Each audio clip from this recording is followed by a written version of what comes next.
Hello, ladies and gentlemen. Welcome to a new and improved, revamped U18 Cup 1. First of the new season. Excited to be here. My name's Graf. I'm joined by Bullet. How you doing today? I'm absolutely fine and excited to see all of the upcoming matches for the Saturday Cup here at the U18. And of course, we have a lot of these teams coming in from the previous league matches as well. So today's going to be a really exciting day, and Graph, it's going to be really great to see some of these teams fighting off for the prize. Yep, 100%. And for some of these teams, it's their first cup. It's their first chance at really making an impact. Obviously, regular season's underway, but sometimes the cups are exactly what you need to get that bond as a team. Otherwise, you don't play that many games in a row in, any given day or any given weekend. Regular season's pretty lax, but cups is when grind time hits. First match of the day, we got a pretty big one. Atlantis U18 up against the New England Bayliners, one of those new teams I mentioned. So it'll be pretty exciting. Yeah, of course. And of course, we also have the game of now. We'll be also taking a look at the entire maps also, but we can skip that for a second and let's straight up down to the game. Of course, the first map is going to be the map of Hashi, where we're going to see, of course, the hardpoint game mode getting into play. Yeah, I mean, pretty early start. Atlantis control of this P1 so far. And so far, Logano almost found that rip, but a great P2 control here from Atlantis. They're doing a great job early off that P1. They got some early points even. They've held Bayliners off the scoreboard on a P1, which is already impressive. But getting P2 spawns and positioning at the same time, now that's a tough task. Looking to get into this break, but they're just getting stopped so far forward. They have to be through the side door. There's the play. In comes Logano. Will get onto the point, and it's a decent break from now, but Mystic still on the point, holds firm. And those spawns are a little too close for Bayliners to really do anything about it. Still 40 seconds left. More chances for a break. But so far, nothing really going on. Not really going on, but of course, Atlantis is trying a little best to take control back up on to the side, but we also see back-to-back kills coming up, especially from the side of Godsent and Logano doing an amazing job. Hey, but that's, I say, the curse is real, getting first out, but still, Poison's still going to be on the point. Get the control ready upon going. But for the side of Bayliners, I gotta say for a fact that we have seen them playing in the league matches as well, and we have seen them especially playing way too good on this particular map of RSC. So I'm hoping them to make up that a little bit of that sweet comeback at the later stage of the matchup. But for now, the side's gonna change up, and of course the rotations will come in to play. Corner dive, slide in, Poison gets out, Aiden with that huge slide. And we'll be able to take down the side of Void as well. Coming up from the side of Godsent, SMG is going to work in the play. And we do see the side getting contest, but Logan will be more than ready to take up from the height advantage. Yeah, but the close spawns from Atlantis, they're still looking to hold the Bayliners off the scoreboard, looking for more. Logano able to grab one there, but it's still a lot more needed. Mystic going to try to hit this altar out, going to try to find some of these rotating players, finds one unaware. We'll be able to get the first, looking for number 2, but onto the point they go. 5 points, finally something on the board here for the Bayliners. But they're still down 80 points, heading into an upcoming P4. They're going to start to make that rotation. They're going to start to get their way over. They get a couple good strings of kills to try to open up this map just a little bit, but it's the rotation through. It's going to have to be Aiden standing strong, but he falls. Mystic just that little bit faster. Still looking for more. Gano gets a great timing on a 3 from Gano. And that'll cause a huge play onto this P4. Bayliners, they're not going out of this one without a fight, that's for sure. Huge play and huge streak coming all the way from the side of Logan. And man, boy, this man has done everything in the previous matchups as well. And it's great to see him performing too good on today's cup matches as well. But for now, Poison will be able to take care of Poison will be able to take 2 of the players coming on from the side of Bayliners. But still, onto the lobby, gets up 1 more. That's going to be 3 back-to-back kills coming from this lad. Straight to the rock, we do see a couple of grenades from the side of Bayliners though. But Costin will be taken care of. Dropping down from the other corner, might be a stun. Yeah, that's going to be the stun. And Sinbuji takes out 3 back-to-back with that Jackal SMG. Yeah, pretty good string there. 15 seconds before we end the first rotation. And, I mean, it's still a pretty big lead for Atlantis. Bayliners, they got in it a little bit off of that big 10 piece from Logano. Not sure if there's a Hellfire found. It's just barely short, if I'm not mistaken, which is a pretty tough loss to have. Especially could have been good breaking that P4 back, but now, I mean, on to P1. Void's got the right idea. Got to keep those P2 positionings and P2 spawns no matter what. Ooh. Still looking for a little bit of a backstab, but, I mean, just through the front end, Mystic is just flying around the map. Aiden able to grab one, but just immediately gets traded down. And again, it's Atlantis dominating the P1. Yeah, the individual play thought is definitely coming in from the side of Bayliners. Again, Logano is at 17 and 9. 8 is at 10, 13, but Bryo and coming in from the side of Godsend. Especially, we have seen Godsend performing too well in the previous matchups as well. But they got to step up a little bit, I have to say for a fact that, and especially when we have Atlantis, everybody just right now in double digits, and but a positive KD apart from the side of Boyan, which I feel it will be done and dusted in a few seconds for this particular site as well. But overall, yes, all of the players need to step up a little bit, getting those gunfight, getting those rotations right, getting those gunfights right. It's going to be a little bit of struggle, but for the last couple of minutes, especially for this particular matchup, Atlantis has been the team to be on that upper hand, being a little bit ahead, a few steps ahead, all the way coming on from against a team like Bayliners. For now, every other angle getting hold up. Boyd and Mystic comes in from behind. A double kill on the way coming in from the side of Boyd. We might see a couple of the utility played, and yes, the stun will go out though. But that was flash though, apologies. But both of them trying to linger on. Contested, feud on, and Mystic will be able to take care of him. Yeah, I mean, Atlantis forced in the same position they put the Bayliners in earlier this map, forced to break P2. But as the Bayliners made it look difficult, Atlantis, they're the ones that make it look effortless. Still looking for more around the side. Rayo, I mean, there's not enough time left. Just going to have to chalk up your losses and head over to a P3. Mystic toying with them just a little bit through the side door, but I mean, the rest of the scrap should easily go Atlantis' way. The question is, can they find the initial break on P3? Looks like they won't be able to close it out here, but a P4 could be the final hill if the Bayliners can't get something together a little quicker. Especially as now the side gets interchanged yet again, and we also see the side of Atlantis already taking control of this. Slowly and steadily, they are going to cross up the 200-point markup. Not a lot of time left, particularly for the side of Bayliners to regain back the control in this particular game mode. But for now, we do see, again, Logano and Rayo doing a lot of that frag job when it comes down to that, just getting those counter-ins. But the other three players needs to especially maybe play around the side of Logano a little bit, try to get those trades well, try to take the control of the side.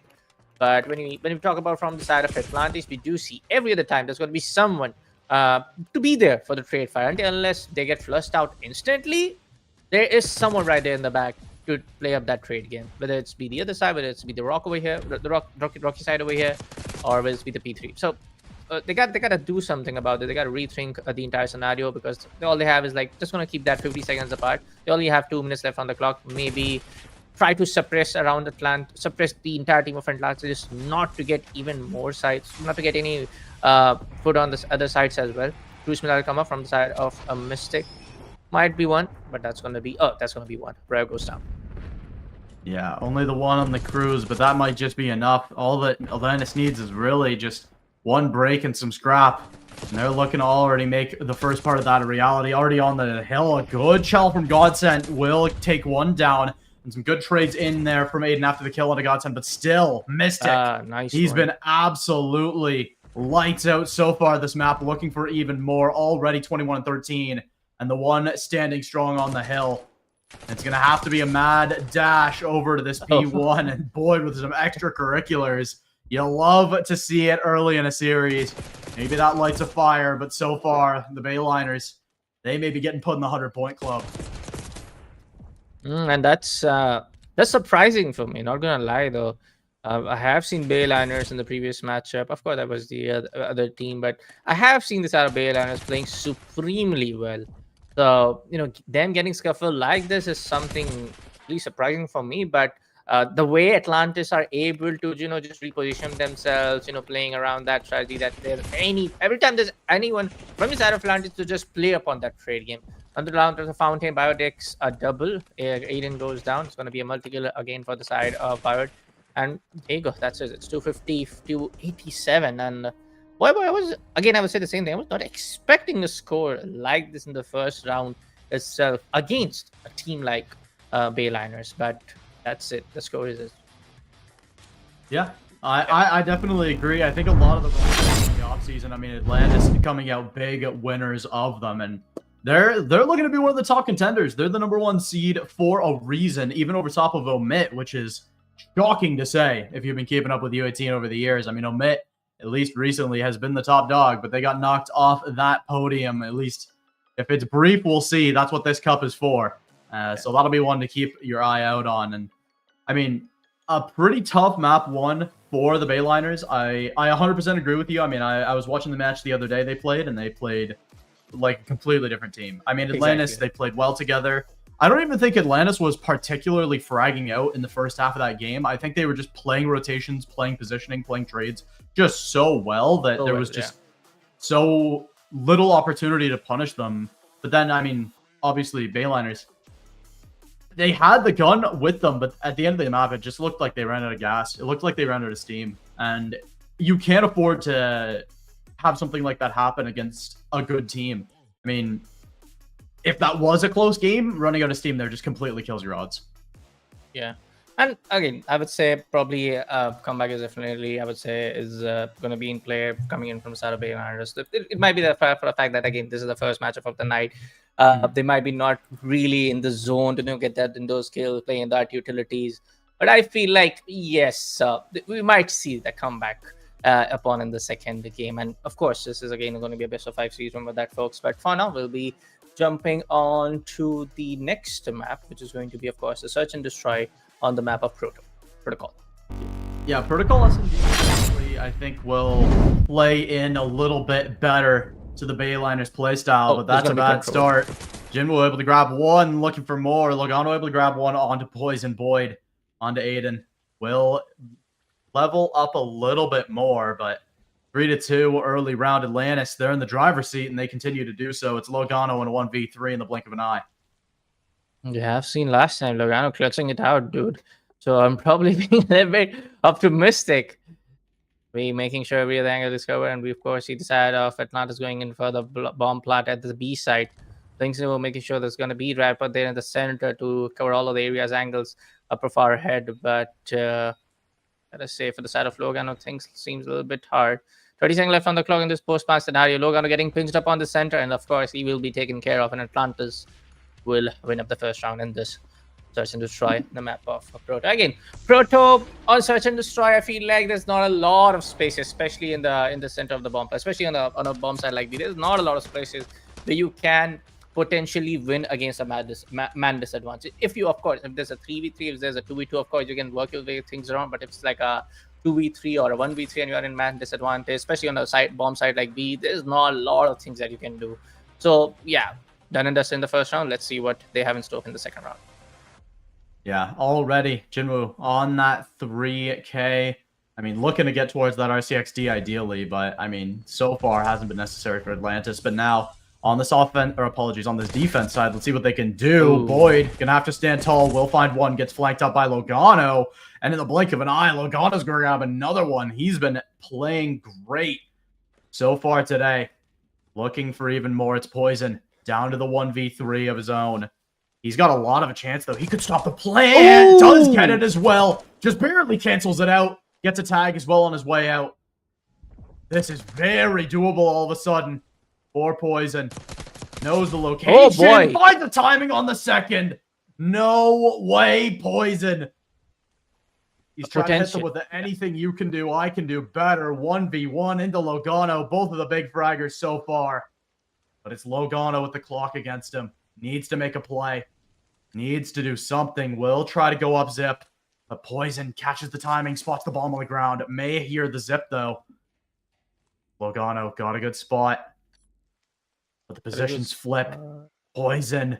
One more is all you need. Sees the timing, knows the player's there.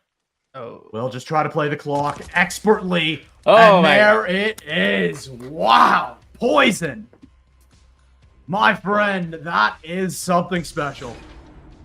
A 1v3 coming in from this lad, and I gotta say, no disrespect towards the side of Bayline, I gotta say, you had this round for yourself.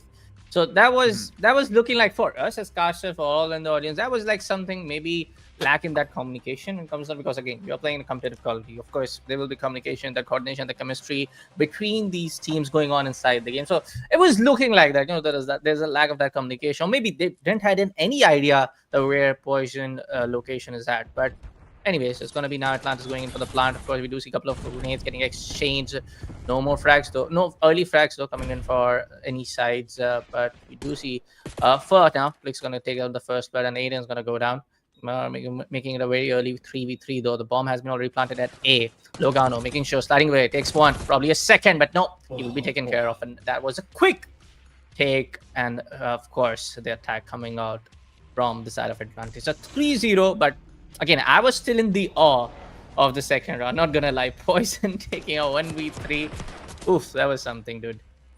Yeah, that's especially hard for the Bayliners to come back from. I mean, we saw it in that round. I mean, it was sort of a bang out towards that A side. Nothing, hugely special going on. But I feel like the A side for the Bayliners just isn't going to be the recipe for success. It's a site all about trades. And I mean, at least on map 1, that's where Atlantis had you beat. You have the ability to play for space towards B a little bit more readily. But eventually, you're going to have to play the trades game into Atlantis. And that is not a prospect that you want to see. Mystic going to open up the kills in the fourth round. That's almost the second one. And will get cleaned up with a trade on a godsend. I mean, how many times have we said the trade onto a Bayliners player this series? I mean, it's just the recipe for Atlantis' success so far. Recipe for Bayliners is something that they need to cook though, but Logano gets one. Poison on the other hand takes down the side of it. It's going to be a 2v1. Logano again in 1v2 spot. Potentially can do it, but we have seen them, Bayliners losing out, like kind of like these potentially rounds that they might look like they kind of win, but we have seen what happened in the couple of rounds in previous last couple of rounds. But anyways, for the side of Logano, he needs to make sure that everything else is covered, and down go from the spire hallway. He's trying to take the control though, but for now, the other two players. Poison facing down. They're gonna go for the fight. Oh, they're gonna get completely shredded. Atlantis didn't know the bomb was out of grasp, and they get completely punished by Logano. Thought for a second that he might definitely go in for the bomb, but boy, oh boy, Bayliners finally getting in charge. Props to this lad, and we might see again, like I said, because of Logano, because of Godsend. Bayliners taking back the control here on the Pro Tour. But for now, of course, it's going to be the side of Atlantis to be on the attack. Yeah, it's going to be a tough couple rounds to get back even, but Bayliners, you cannot afford to go down 0-2 in the series against a team as strong as Atlantis too quickly, though, towards this A side. It's what a feed of red. And it's just all Bayliners in round 5. 1 found for Poison. Let's see if he's got a little more magic. Poison! Can he get the regen off is the question. Can he deny the trade? Yes, he can. Down to the 1v2. This would be even more outlandish than the last one. Can he get up Spiral? Looks like the answer is yes. He's still going in this round. Poison. A chance to do the unthinkable. He's got the pump fake back down. Does he hear Aiden is the question. Finds another 1v1. Only one shot found on him, but it's the double stack again. And the Bayliners, they start to get going in this series. Yeah, the momentum shift is definitely happening in for the side of Bayliners. We did saw them doing the unthinkable in the previous round, and boy, oh boy, getting that second round victory is going to be a little bit more, just sweeten on the deal to, just even out the odds here at the search and destroy. Of course, they still need one more to, draw it out for this entire particular matchup, but they need to make sure that, yes, they at least get this one. I'll make it a 3-3 and then get the entire reset going in. But for now, it's going to be Bayliners to be on the attack. We do see them might be approaching the pond, a very hard stand opponent to the side A. Logano getting kicked up, very low on HP. Grenade's going to do the kill though, but Logano on the other end takes on the side of Poison. Godsend takes on the side of Boyd. Ryo, and it's going to be a very early and very disadvantageous for the side of Atlantis. Got a 2v1, another double stack against a guy like Plix. And yes, he got to take out the first bomb. And we do see Bayliners going in for the plant at plant side B. Yeah, Plix. This is going to be a tough clutch, especially with the bomb already down. A lot of what Poison was able to do previously was because it wasn't planted yet. Tries to pick the sound cue. That'll only get him so far. Heli is so hard to clear these players out of. They're in such good spots to watch this bomb, this Blix. I mean, against positions like that, not much to be done.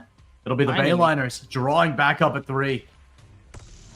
Yeah, we were talking about how they were not actually playing like the Bayliners. We just saw them, completely playing off like a different team, though. But finally, Bayliners getting in that control, even after losing out the first 3 rounds against Atlantis. For now, they gotta be undone. That we said that they gotta, just forget all of the previous 6 rounds and they gotta start afresh to take up on to that lead. Yeah, now Atlantis upon the attack, but it has the bomb. You might see a quick side rotation upon to the side of side A, but haven't seen a lot of that successful executes coming upon, especially up against a side like A. A couple of retread definitely going to happen right there. Make it about the 3v3 now. Logano going down, and Plix is still going to be alive up onto that tower. Stunned. Poison, making sure nobody comes out from this door, though. Grenade is in play. Might connect, but he's going to slide off. That was a lucky one. Now it's going to be a 2v3. Yeah, tough round for Atlantis from here, and that'll make it even tougher. Rayo completely rips Poison. It's down to Plix 1 versus 3. Not as impossible as the 1v4, but there's the flank. And Bayliners, they're looking like a team reinvigorated after that throne round from Atlantis. That is all it takes. And that's a situation you look back on at the end of a series and say that was the turning point. And now Bayliners gonna look to make Atlantis pay on that. Slowly and steadily. That's the game plan for the side of Bayliners. We have seen them, struggling in the map 1, and now they are in control, in charge of this particular search and destroy. A couple of emotes to lighten up the mood, but for now, of course, they will be back into the attacking play again. We did saw them not successfully able to execute upon to that bomb plant, especially on the side A, but we do see in the last round though. Ooh, sweet! Poison goes down. Aiden definitely didn't have an idea though, but he was able to swing by. Logano takes on the side of Plix, making it a 4v2. Again, Bayliners in control. Bomb has been planted at A. Floyd might has definitely spotted upon. Of course, a little bit of that jump. Not really sure about what Aiden was trying to do. Or will be able to take care of that lad, but Mystic comes up from the left angle and takes care of Godsend. A 2v2 now, which was a 4v3 though. Onto their previous second post-con scenario. Logano on the other side will be taken care of. Now Mystic with a 4 kills, if I'm not wrong. Yeah, big round from Mystic. 3 on the round. Boyd with the 4th. A 2v4 for Atlantis is exactly what they needed to get their momentum back under them and try to keep pushing towards this map 2 win. Tremendous. I mean, both teams are just absolutely going bonkers at each other, especially which you especially actually don't see in a game mode like Search and Destroy. Of course, this kind of action is definitely expected in a control and hardcore, but to Search and Destroy, them getting 3 rounds back to back, then new Bayliners coming in for the clutch to shift on down momentum, and now Atlantis with 2v3 tells for a fact that we are in for a maybe a possible long matchup between these two fine teams. Yeah, 100%. It's going to be a quick play down through A. Trophies through. A little bit under-defended for the side of Bayliners, and they're just going to be shredded through. Rayo, the only player there. And, I mean, in that situation, you cannot afford to face. But regardless, now down to the 4v3.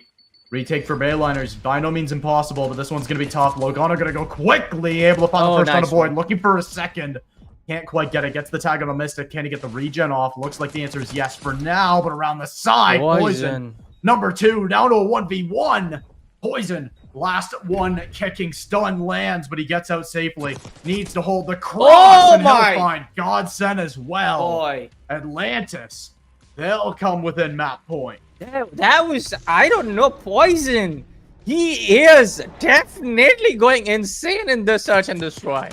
A 1v3 to change up the entire course, especially in the second round. Not the entire course, I would say, take up that control of the entire course of this particular Search and Destroy.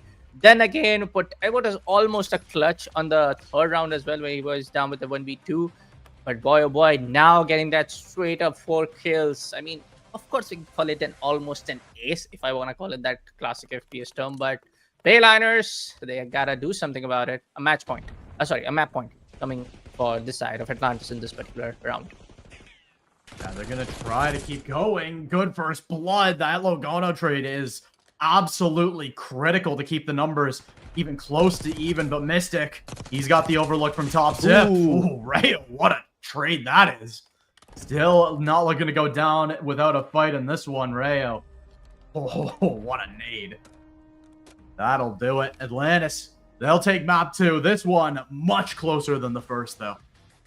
Yeah, I mean, slowly and steadily, yes, we are able to see Bayliners taking that control against a team like Atlantis, but I gotta give it to Atlantis and how they almost, losing out the entire grip on this search and destroy by then regaining again back the control on this one. Especially gotta give a huge problem to that Poison, 13-7. Potentially clutching almost 3 rounds. I'm gonna take that first. I'm gonna take that third round almost as a clutch as well.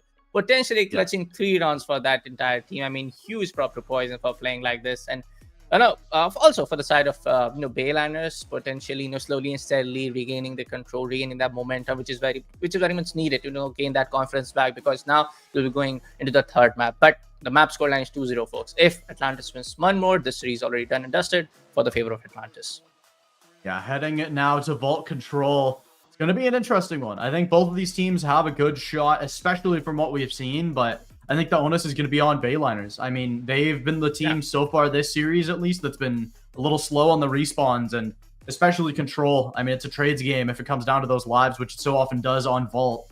So, not going to be surprised if this does end up, but I'd love to see this series keep getting extended, as both of these teams, they deserve a little more action. They'll have plenty of it today, but even just this series is a little bit too good to go out in 3 maps. Map number 3, Vault Control. Ready, locked, and loaded.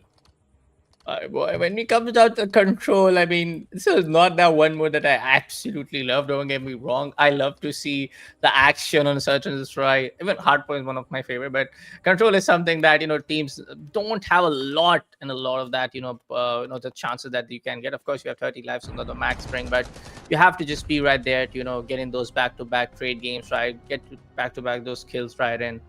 But for now, folks, there's going to be a little bit of that possibly lobby issue, if I'm not wrong. We might see a small rehost coming up. Yeah, just a small rehost, nothing too crazy. Actually, I'm kind of glad about it, because it gives us a little bit more time to talk about everything that's been going on. But, I mean, I think this series has a lot of interesting... I mean, it shows off the new season quite well. We've got a new team and a revamped roster with Atlantis. Especially an Atlantis team that is so strong so far in this season, in the regular season. I mean, come cup time is where it really starts to, kick in. But even still, I mean, it's been a very good, opportunity to get a fresh look at a team like that. So super excited to see what they do even throughout the rest of this cup, even this weekend. But I expect them to be making some big moves this season. Yeah, if you just keep that, the map score apart from the entire storyline, of course, a great, I would say, opportunity for the side of Bayliners also to call it in and try to at least get this victory up on the third map. Imagine trying their level best from the first map itself. 87 against 287, not a great score, but Search and Destroy was that particular game mode that we did saw, Bayliners absolutely giving, a run for their money for the side of Atlantis. But for now, we're going back into the map, folks. We do see a couple of kills here and there, and it's going to be decided for Atlantis to defend upon the side B. But now Bayliners is going to take in that control, though. Poison taking against the side of Logano upon here. Has a chance to get a double, but Goston was not really sure about it. Now Missing knows his location. Going to trade him up pretty well. Now it's going to be the side of Bayliners to take that control upon the side A. Atlantis progressing as soon as possible. Apologies, that was Atlantis, folks. And almost a 2-tick coming out for a progress for the side of Atlantis. Logano coming all the way from the back, but Ryko going to take on the side of Mystic. Poison getting that headshot. And boy, Atlantis again back in the control. An unfortunate team kill, though, which we were not expecting. And Bayliners now at the side control A, clearing out as soon as possible. But not a lot of lives left for both sides. 23 against 22, actually. So actually, quarter of the lives left they can actually play upon, though. But almost 2 kick done again for the side of Poison, which is going to be Atlantis nonetheless, though. Logano comes from the center, though. Putting up for that 180. Not going to happen. Godson comes up from the same angle, and now Poison is going to take care of him. And Poison is going absolutely insane. He's definitely the MVP of this game, dude. Gotta say. Oh my god, Poison, I'm ill. You can't keep doing this. Every map, something crazier than the last is now. I mean, with A already falling, it's down to B. And how often does this come down to lives? Rayo able to grab one, but immediately gets traded. Godsend going to get the second trade onto Mystic. And then Gano gets an opener onto Poison.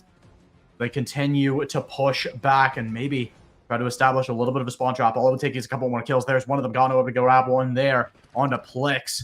Another big fight. Poison able to rip Aiden with the Strider. Will deny the spawn trap just barely. But now a double alt route hit may cause a little bit of mayhem.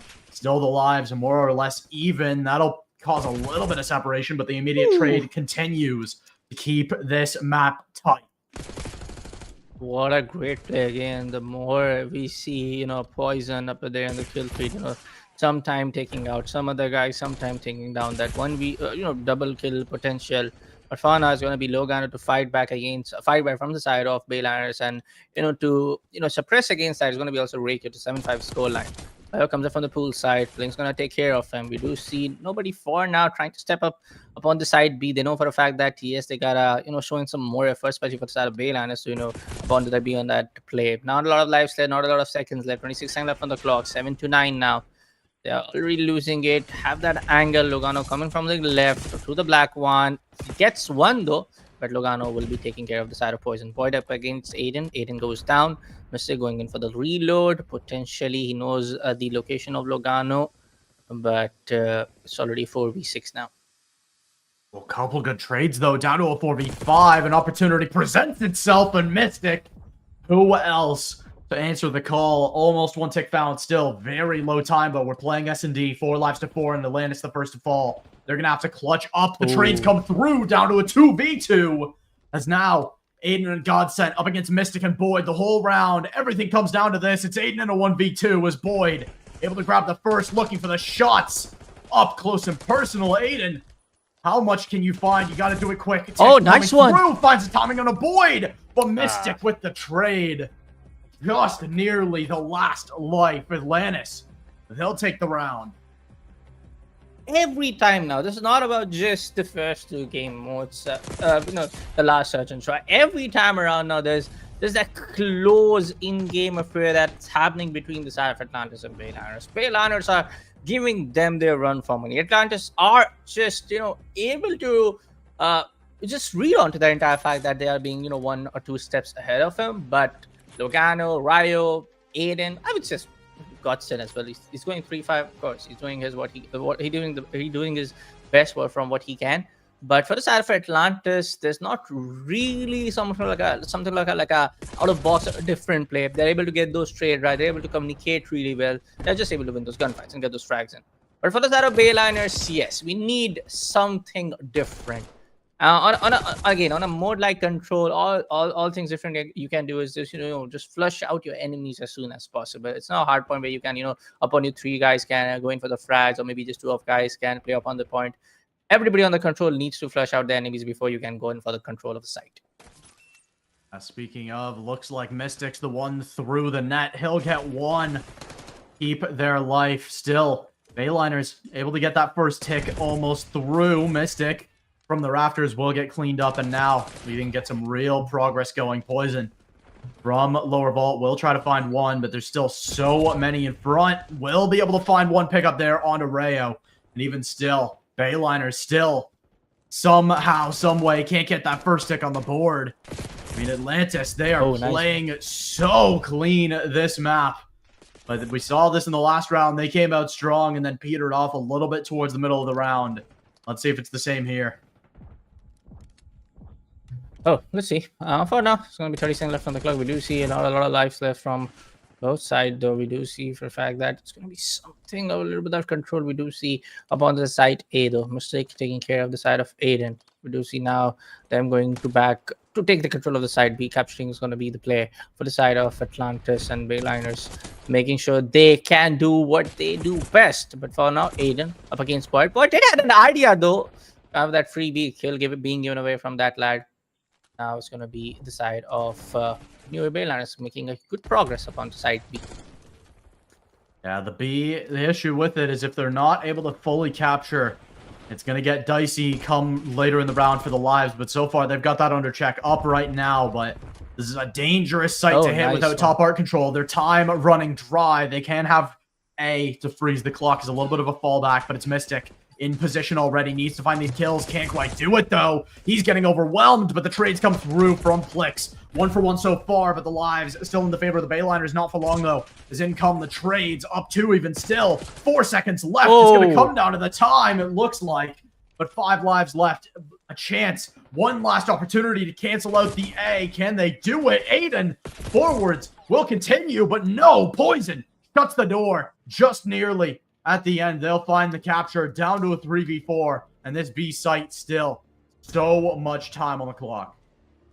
So much time on the clock, though, but it is not, again, I hate to say, but New Bayliners playing it really well in the starting of the entire game. But as soon as the time passes by, the round timer goes down, we do see New Bayliners losing other control. And it's kind of sad to see that the New Bayliners now in a 3v3 spot. Now Aiden knows for a fact there's going to be someone pointed down a hallway. Logano coming up from the hallway, taking care of the Plix swoop. Ryo taking care of Boy. That's going to be a 1v3. For sure you can win this one. For sure you can take out the side of Mystic coming in from the eastern angle. And now, finally, we do see the side of Bayliners winning out this round on the map of control. On the mode of control, on the map of Vault. Now, it's going to be a 1-1 as we go down to the last round. Yeah, this is going to be a big round to set the tempo for the rest of the map.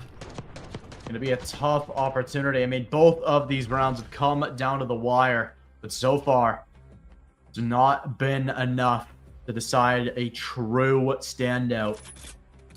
I mean, look at the KDs across the board.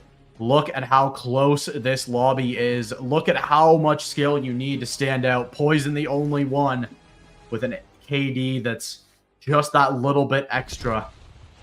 Could say Logano as well, but the 2 top players still continuing to duke it out. Mystic with an alt route will look to try to find that kill. Logan one onto Aiden. It's a great mop up on the first hill. 1 tick already on the board. Looking for number 2 is Atlantis. And they've got all the control in the world. They've got both entryways locked down. It's going to have to be the alternate route from Aiden. He's got the surprise angle. No. In comes the play. Logano is the one to rip them in half. An instant 3 down. The team kill, though, will cause a little bit of problem, but they'll still continue to clean it up. 2 ticks is all Atlantis will get for now. I'll get the 2 kills, but Bayliners are already clearing. Get slowly, steadily. They are in that control, though. Atlantis gets the double, the poison upon that. Rizo getting goes down, but Plix coming from the back of the pool and taking care of Godson. Mystic Pondo takes a headshot on Logano. It's going to be a little bit of that capture in play coming off from the side of Plix. Atlantis, because of the fact that there's going to be 2 guys stunned, though. Almost a really good timing on that utility play. Mystic standing on, Logano goes down. Now it's going to be 23 up against 19. Again, the same thing, man. When the entire round gets started, Bayliners are able to put that under control. We saw the first 3 kills. Again, we saw the double kill upon from the side of Razo. But again, as soon as Atlantis were able to get on that opportunity that they can flush out even more, that was the case. And now they're in control as soon as possible. So New Bayliners just need to keep in that momentum play that, yes, if you are getting those kills, you just try to give away as few as possible against from your side. So now a lot of that gunfight happening up on the side. Bay Godson is going to take care of from the side of Poison. He knows for the fact there's going to be someone upon to the second, and that's going to be, of course, the side of Godson. Though upon that flash, not really a flash though, but he was specifically exactly not sure. There's going to be second one lad also coming up onto his right angle. Now Godson takes a double. 17 up against 12 from the side of Bayliners, and making good progress though. Atlantis at the side B. Oh boy. Gets 2 big kills. Still, though, art control not in the hand of Atlantis. They're going to need a little bit more. Still, a big live difference. They have time to hit all the routes in the world. It's still Godsent trying to make something happen from top art, but onto the point they go once more. He has to stay alive. If he falls, the defense crumbles. As it's hit down to him and Aiden, he's still going. Godsent, the rest of his team being completely ripped off the map, though. A huge life advantage. 7 right now. Mystic gonna take 1 off the board permanently. And that may be all it is. Aiden stood strong, but can't continue to do so. All down to Logano in round 3. Easily in the hands of Atlantis.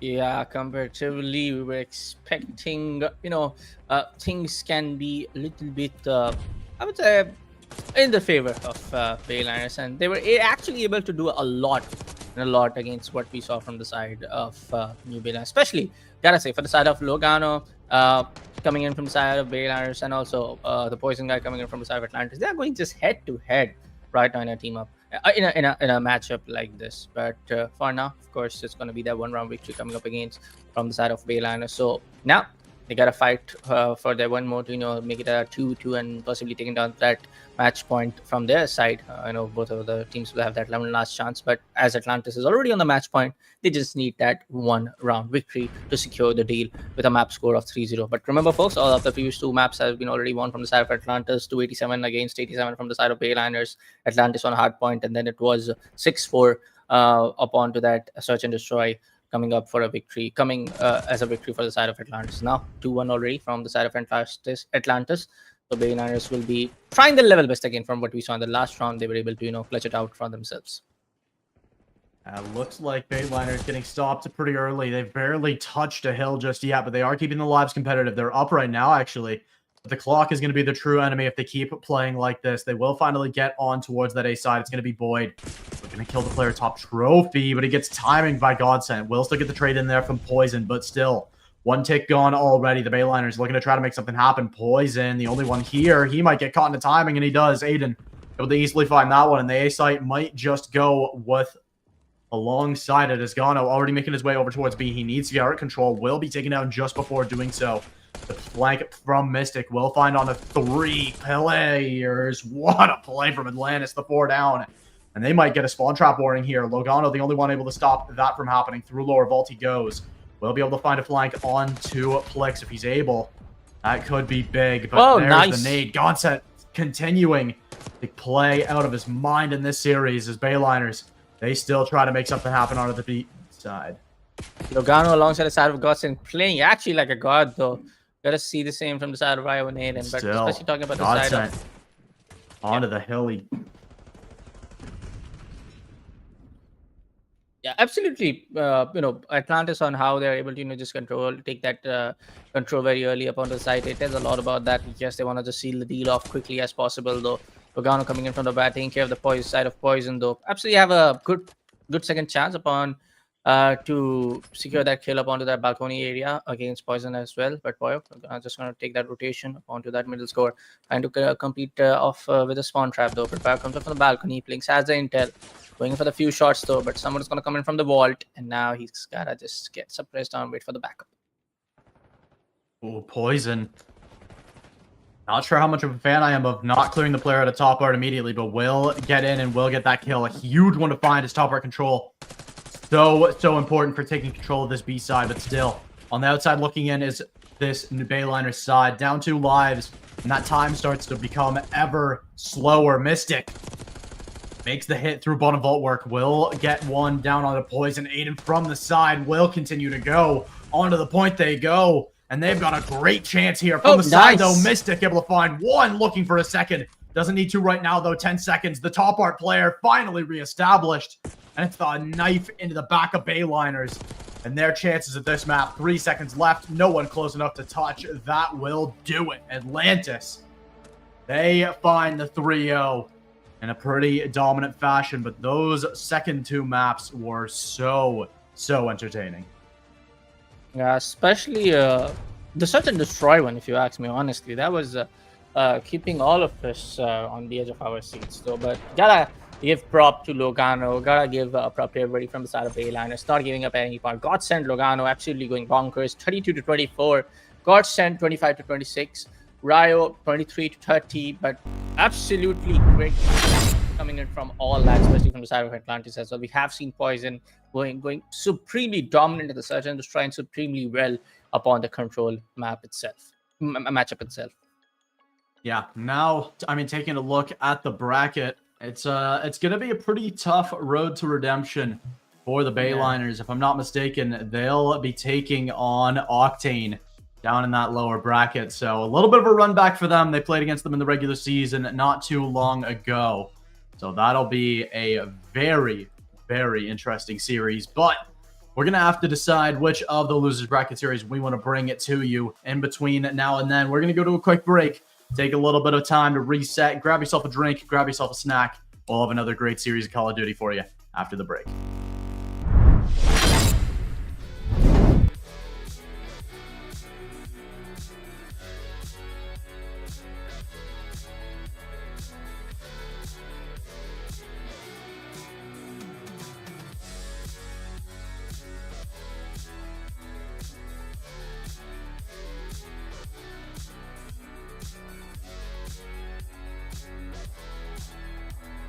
But for the last couple of minutes, especially for this particular matchup, Atlantis has been the team to be on that upper hand, being a little bit ahead, few steps ahead, all the way coming on from against a team like Bayliners. For now, every other side is every other angle getting hold up. Boy, and Mr. comes in from behind, a double kill. But for the last couple of minutes, especially for this particular matchup, Atlantis has been the team to be on that upper hand, being a little bit ahead, few steps ahead, all the way coming on from against a team like Bayliners. For now, every other side is every other angle getting hold up. Boy, and Mr. comes in from behind, a double kill. But for the last couple of minutes, especially for this particular matchup, Atlantis has been the team to be on that upper hand, being a little bit ahead, few steps ahead, all the way coming on from against a team like Bayliners. For now, every other side is every other angle getting hold up. Boy, and Mr. comes in from behind, a double kill. But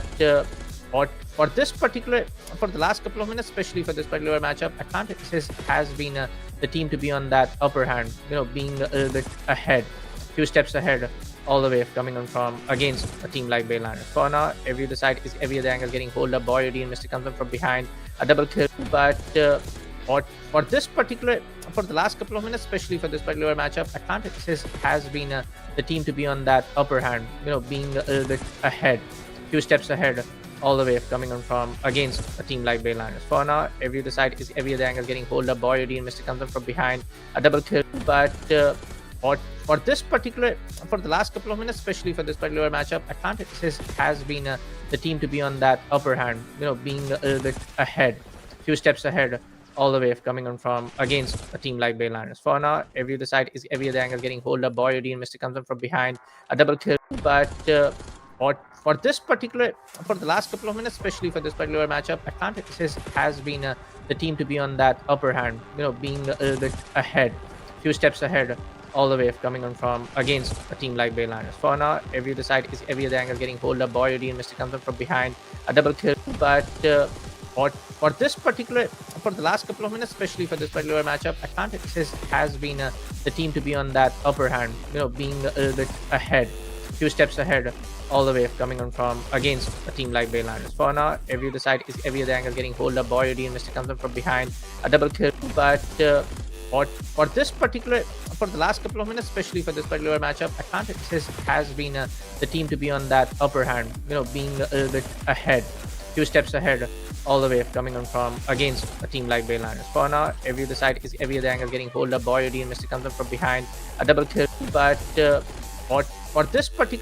for the last couple of minutes, especially for this particular matchup, Atlantis has been the team to be on that upper hand, being a little bit ahead, few steps ahead, all the way coming on from against a team like Bayliners. For now, every other side is every other angle getting hold up. Boy, and Mr. comes in from behind, a double kill. But for the last couple of minutes, especially for this particular matchup, Atlantis has been the team to be on that upper hand, being a little bit ahead, few steps ahead, all the way coming on from against a team like Bayliners. For now, every other side is every other angle getting hold up. Boy, and Mr. comes in from behind, a double kill. But for the last couple of minutes, especially for this particular matchup, Atlantis has been the team to be on that upper hand, being a little bit ahead, few steps ahead, all the way coming on from against a team like Bayliners. For now, every other side is every other angle getting hold up. Boy, and Mr. comes in from behind, a double kill. But for the last couple of minutes, especially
But for this particular, for the last couple of minutes, especially for this particular matchup, Atlantis has been the team to be on that upper hand, being a little bit ahead, few steps ahead, all the way coming on from against a team like Bayliners. For now, every other side is every other angle getting hold up. Boyody and Mr. comes in from behind, a double kill.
It's the living top.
But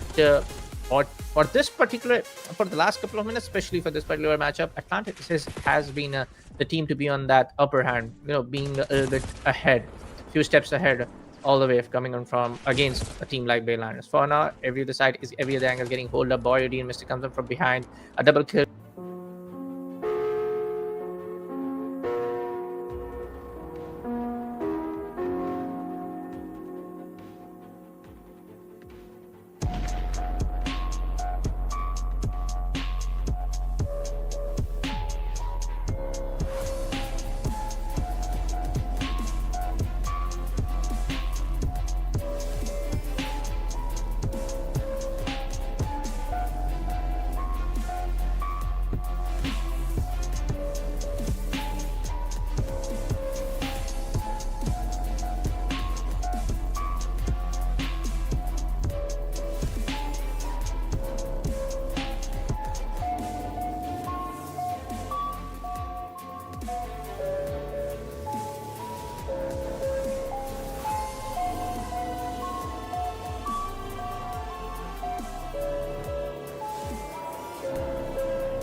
living top rock.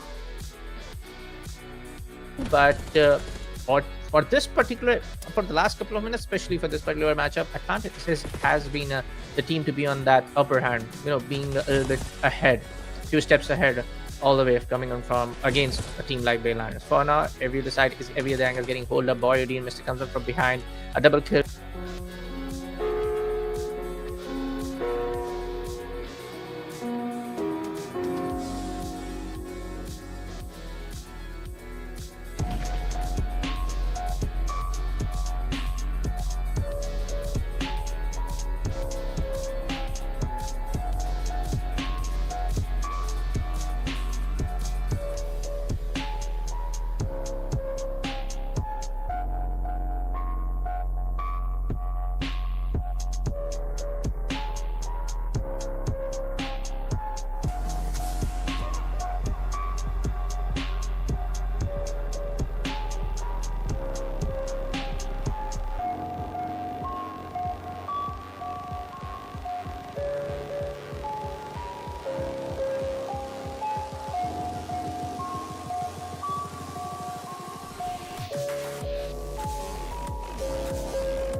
living top rock.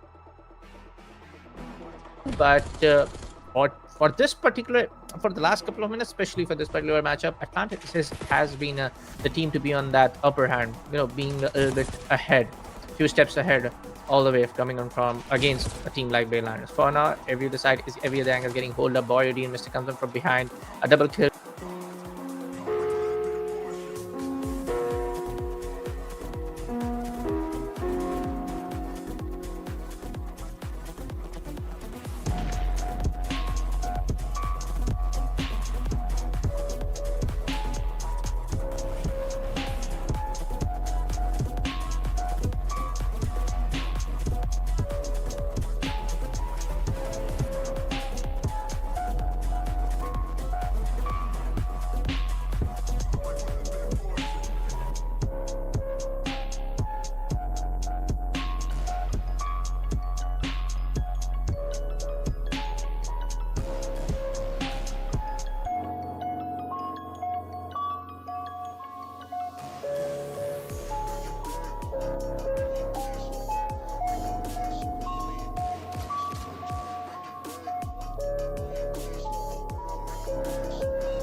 but for the last couple of minutes, especially for this particular matchup, Atlantis has been the team to be on that upper hand, being a little bit ahead, few steps ahead, all the way coming on from against a team like Bayliners. For now, every other angle getting hold up. Boyodi and Mr. comes up from behind, a double kill.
But for this particular, for the last couple of minutes, especially for this particular matchup, Atlantis has been the team to be on that upper hand, being a little bit ahead, few steps ahead, all the way coming on from against a team like Bayliners. For now, every other angle getting hold up. Boyodine Mystic comes in from behind, a double kill.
but for this particular, for the last couple of minutes, especially for this particular matchup, Atlantis has been the team to be on that upper hand, being a little bit ahead, few steps ahead, all the way coming on from against a team like Bayliners. For now, every other side is every other angle getting pulled up. Boyodi and Mr. comes up from behind, a double kill.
but for the last couple of minutes, especially for this particular matchup, Atlantis has been the team to be on that upper hand, being a little bit ahead, a few steps ahead, all the way coming on from against a team like Bayliners. For now, every other angle getting hold up. Boyodine Mystic comes up from behind, a double kill.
but for the last couple of minutes, especially for this particular matchup, Atlantis has been the team to be on that upper hand, being a little bit ahead, few steps ahead, all the way coming on from against a team like Bayliners. For now, every other angle getting hold up. Boyodi and Mystic comes up from behind, a double kill.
All right, ladies and gentlemen, we're back. New England Bayliners against Octane U18. A little bit of a rematch of what we saw last week with the regular season. So this will be interesting. I mean, come cup time, you're down in the losers bracket. This is where it starts to matter the most.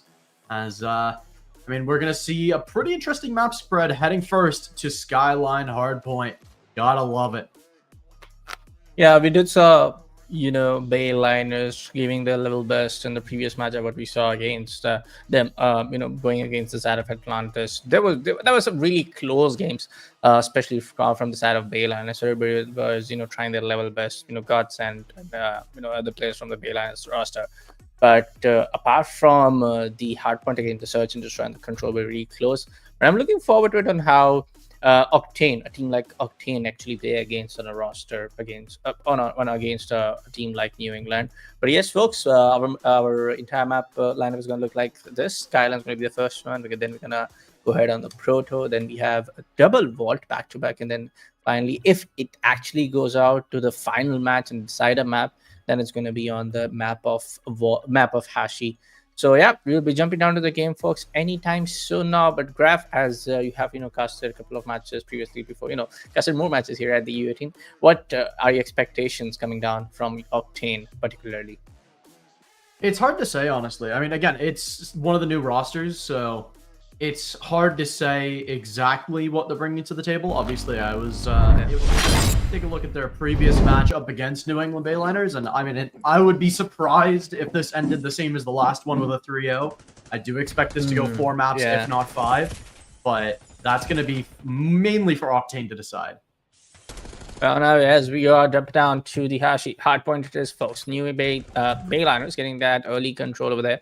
We do see a couple of kills. Of course, it's going to be Godsend and Logano being upon to that supreme play.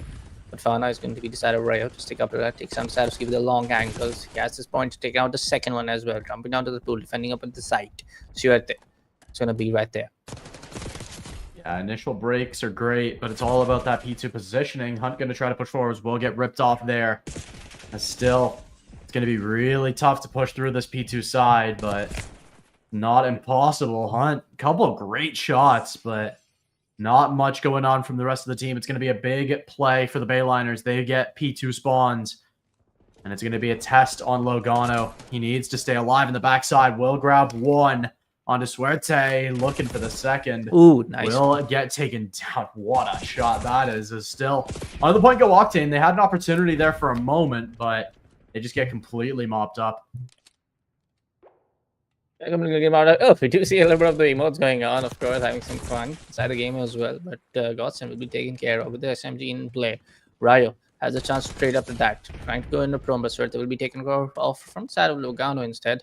But as soon as the point gets changed, and we do see a lot of that contest going on upon that second floor upon the map. But we do also see the side of Octane struggling a little bit, honestly speaking. They're trying just go and put that trade fire, send up onto the other side. It's again Logano just carrying, not exactly saying carrying the entire team, but doing the heavy lifting for the entire thing. It's 10-1. Straight up 8 streaks, still not dead yet, going all the way to continue down to at least 10. But no, he will be taken care of none other than from the side of Sikiv. Suerte comes in from behind, takes on the side of Rayo. Now it's going to be the third point going on to the play. Yeah, this P3 is going to decide a lot of the tempo. Octane, they have control now. They need to hold on to this. They need to get some points on the board. That's a bad start. Nice. Aiden towards the spawn. Will get traded up by Suerte. Still looking for more. Hunt from the front end will get one there. Holds that control, but look at Octane. They're sniffing. They want something. Or apologies. Colors are backwards, and so is my brain. But the Bayliners, they want to rip this off now. They want to keep the score in their favor, but it's tied right back up. Still into the point we go. Keo able to grab a couple. Still looking for more. Hunt will grab one before getting traded out. Swap to the Strider from Logano. Will grab another one. Needs help from his team, and he'll get it. That'll keep the hill in the hands of the Bayliners. As this P3 has come to a close. On to P4 we go. Coming on to the great start though, but Rayo takes on the side of Suerte, and from the same lobby is going to be a double kill. Actually, a double kill for the side of team Bayliners. Octane and both of them trying their level best though.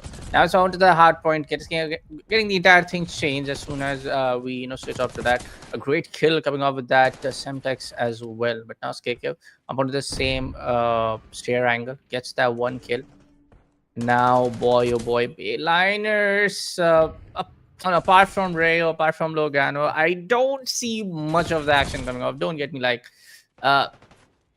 wrong, but I feel like, Bayliners, they need to rethink their entire strategy. Don't get me wrong. I know there can be a lot of the strategies going wrong for the side of in terms of the hardpoint game, but on how there's nobody trying to get onto that refrag game, especially coming off from the side of Godsend, who is so good in the last couple of matches against the Atlantis, was, I'm just a little bit shocked to see him going 9-7. But up on the other side, it's going to be a really close game, folks. Octane trying to reclaim that same positioning around the scorecard. It's 83-90 now, and Bayliners going up all to secure this victory as soon as possible. Yeah, I mean, it's pretty surprising. I mean, Octane really able to stick in this map despite being down so many kills. I mean, that just goes to show the rotations are really good so far. The issue is, Bayliners, you need to be able to convert off of these kills. You're getting them consistently, but you need to hold on. Currently got control of P1, but Suerte, he's got something to say about that. He's going to get shut down immediately as Rayo able to grab one there as Hunt gets traded onto Aiden. This is a tough situation for the Bayliners. They're going to have to get back in here. I mean, they have the P2 spawns. It could be so much worse. They just can't afford to get over aggressive. Logano, though. How many times have we seen him light up a kill feed? And that's one of his best today. Godsend able to grab one there as well. It's a P2 setup firmly in the hands of the Bayliners.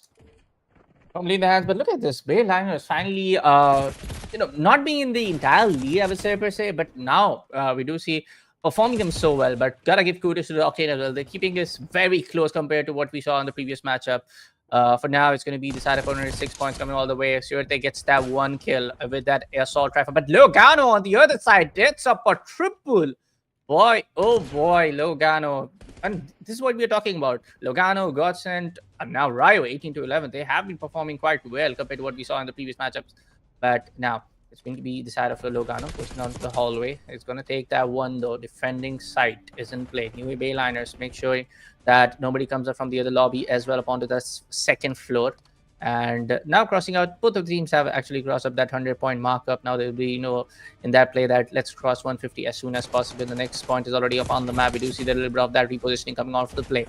But now it's going to be a back-to-back double kills coming off from the side of Bayliners. And now it's going to be Octane who's beyond that little bit of that, pressure situation that they need to get onto the point and getting those scores as soon as possible.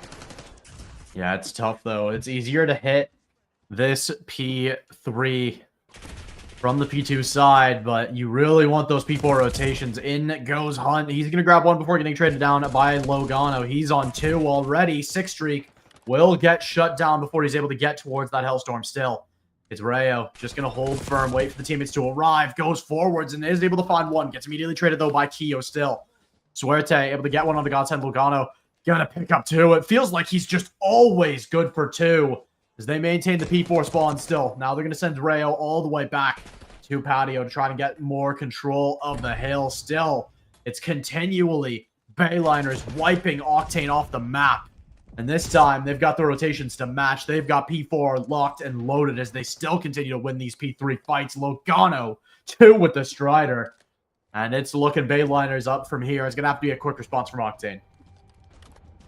Yeah, now I feel like this is like a long time coming for the side of Bayliners to finally, secure that victory. Hey, I know for a fact that they are 308. I know it can be that point where Octane can just supremely flush every other guy from the side of Bayliners, but it's almost impossible. Don't get me wrong, it's possible, but it's almost impossible. But Bayliners finally getting that sweet taste of victory in the first side of Hardpoint. Is that something that we were fighting off from the first matchup itself in the winners bracket? So it's good to see them performing very confidently in a matchup like this. But for now, Octane, when I look upon that, Suerte only able to get 9 frags, but look at Hunt, Keo, 14 frags coming up from the side to give Hunt at 17.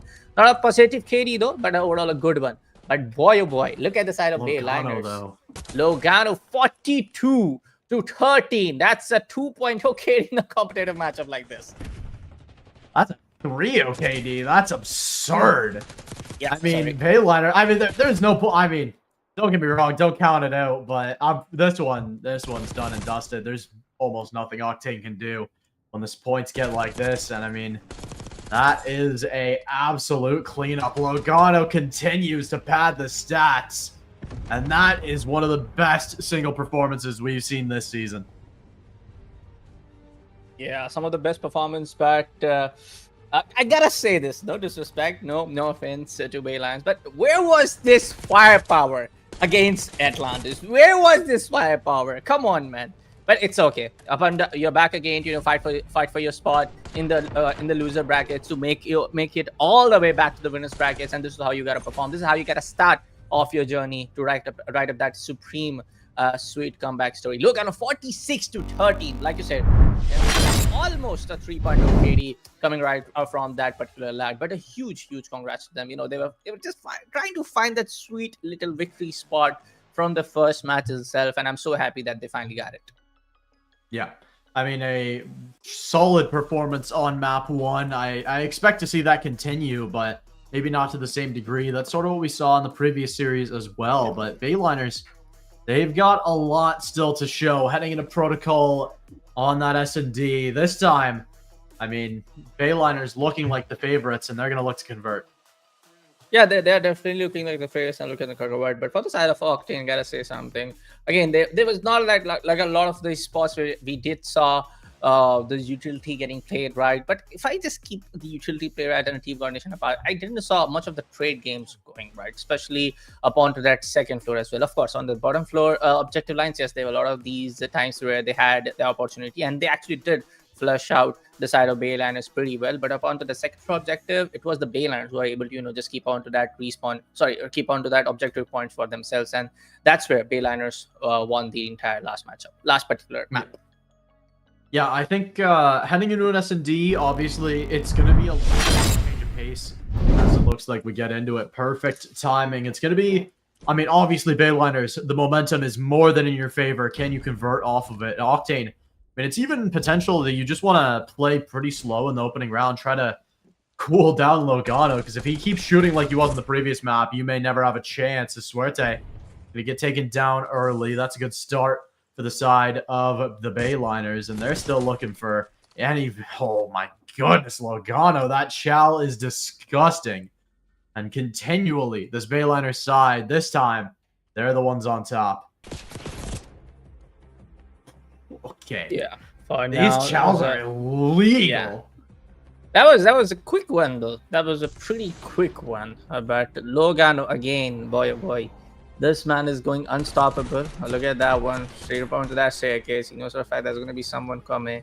Looks up onto this ledge. There's gonna be no one actually in the fan highlight anyways. But it's gonna be, of course, folks, New Bayliners securing that first victory up onto the search and destroy. Again, this is a map where we have seen previously Bayliners struggle a lot, and it's good to see them starting off with a sweet little victory up onto that first round. But now they gotta maintain that momentum, maintain that supreme play that they are here to win. But talking about the A or B side, especially, there's a lot of that possibility, open angles that you will be not able to capitalize on. But as I said, Suerte will be able to take down the side of Logano. Hunt comes up for the second. That's going to be headshot with the SMG. Sikkim takes out the side of Godsend, and it's a huge flush. Oh my god. Octane takes out everybody in couple of seconds. Boy, oh boy. So Octane making a statement. Hey, if you can't take us like that in couple of seconds, we can take you we can take your entire team out in couple of 15 to 20 seconds. That was that. But that will be round number 2, folks, going in favor of Team Octane. Yeah, that's I mean, like you said, it's a quick round, but I think a small mistake from Logano doesn't spot the player out heli when they're exposed. Could have had a great opportunity to start that round off on a different foot, but now, I mean, a round 3 is always one that's interesting if the first 2 are split. Because now, another chance for the Bayliners to keep going and keep themselves ahead. It's going to be a big fight from Rayo. He's up a little bit further than I think he wants to be. An opportunity, though. Godsend, that's the bomb in the middle of no man's land. And that's going to make this round that much harder for Octane. Yeah. Couple of kills here and there, but now it's going to be a 3v3, and very early on, Sikkim gets out, and on the other side, it's going to be Godsend. The main firepower goes out from the side of Bayliners. Taking a look at the side of Octane, they know for a fact that they need to maybe switch up a little bit. But for the side of Bayliners, they know for a fact that the bomb has been dropped. All they gotta do is just defend their side. But Logano is going to be the last guy, though, in a 1v2 spot. Kilo has the bomb, sorry. Oh, good little tag up onto that, both of them. Needs the region kicking in, of course. The region will be in play. Now they gotta know for a fact that they have to not approach the bomb side B. They just can, plant the bomb at bomb side A. And they're definitely going in for the plant. Now it's going to be a post-plant 1v2 scenario. And we have seen Logano clutching these rounds previously as well in the other series. So hoping he would do the same at this one. Yeah, even one of those kills when the players were out in the open would have made it so much easier. But Logano somehow still finds one, spots the player spiral. Will try to chow forwards. Needs the regen first, though. Time ticking down. Nade forwards to buy a little bit more of it. Stop the regen down to 11 HP. He has to chow soon. Will go forwards, but will not be able to convert. Octane they'll take the lead in map 2.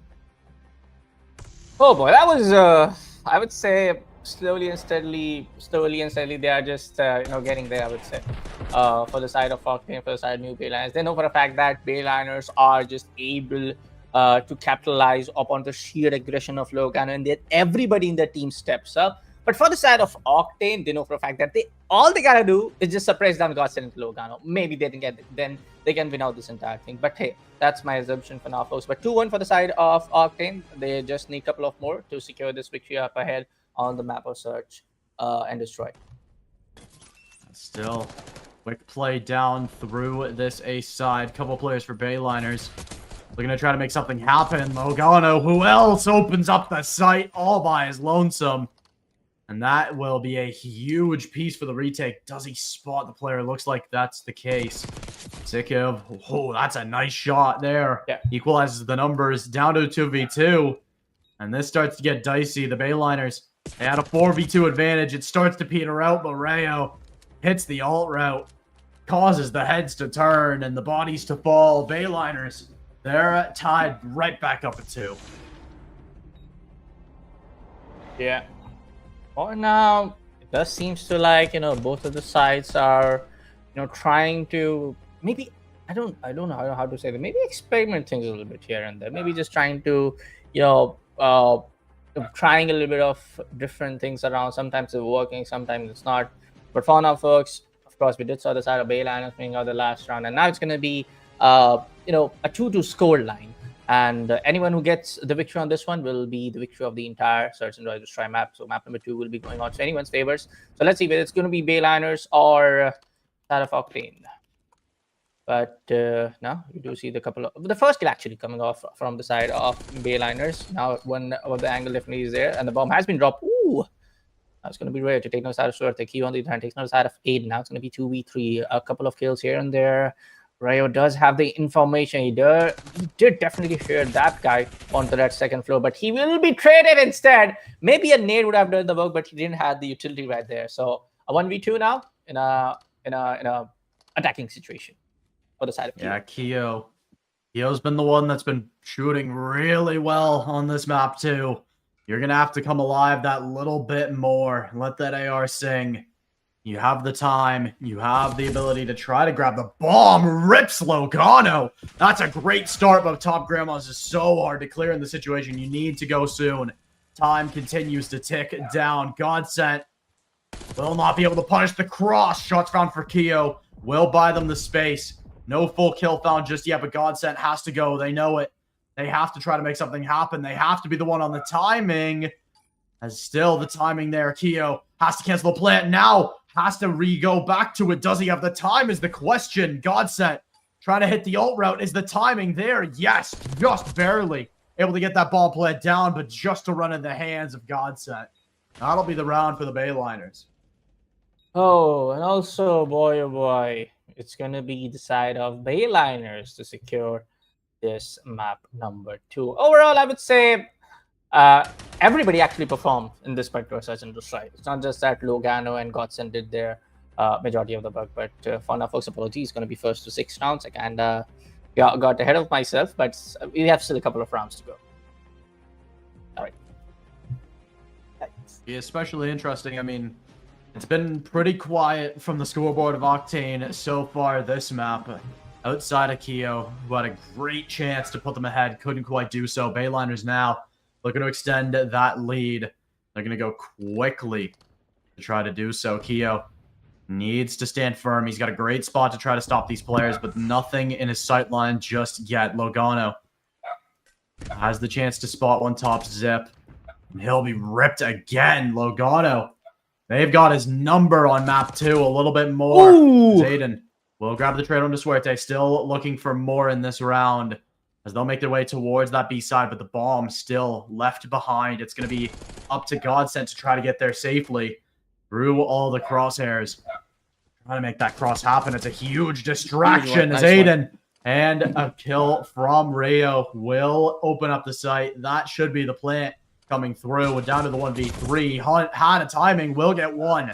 That's the bomb diffuser, but then, I mean, it's just an easy trade for Aiden. Not looking to expand it further. Again, Bayliners, they'll take a 2-round lead. Yeah, good one coming up from the side of Bayliners, and it's great to see.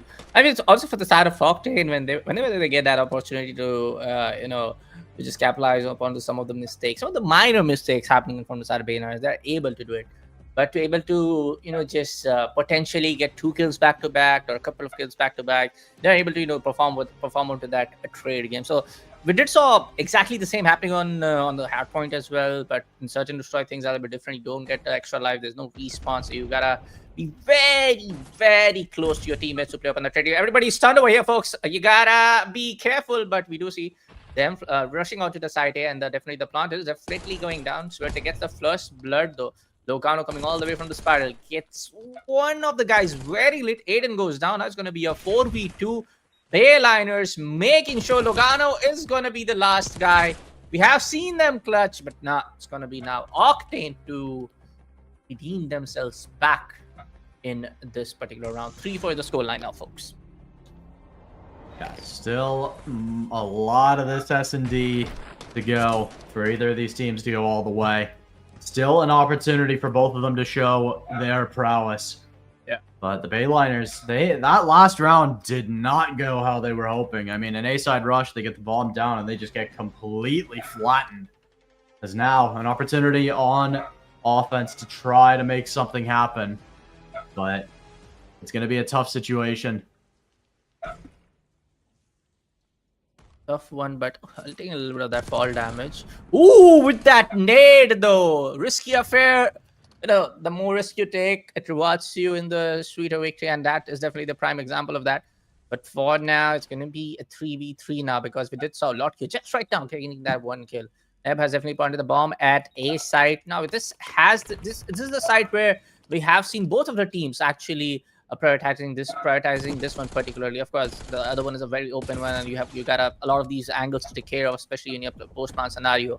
Utility being played right though. They know for a fact that somebody's coming in from behind. Aiden knows it. He gets one though. Swerte has definitely communicated of that positioning.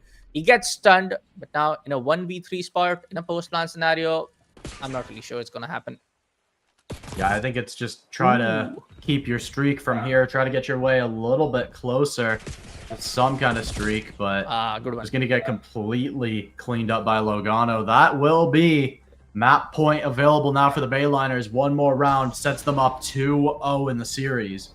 And, I mean, I'll say it. I hate saying it early, but this time it feels appropriate. Octane, this is a must-win map. You cannot afford to go down 2-0 against a team as strong as the Bayliners. Yeah. And love to see Bayliners performing this way, not gonna lie. Love to see them redeeming themselves in the lower brackets. They know for a fact that, yes, they didn't have a really good run in the winners bracket. They lost the first match itself. And now they're slowly and steadily trying to live up to their name. But for now, as we see these going to be the top teams attacking, we do see a couple of trophy system getting in play and gets the first blood, though. Octane losing out those, early man disadvantage. So that's not a really good start, if you ask me. But Aiden goes down on the other end from the side of Bayliners.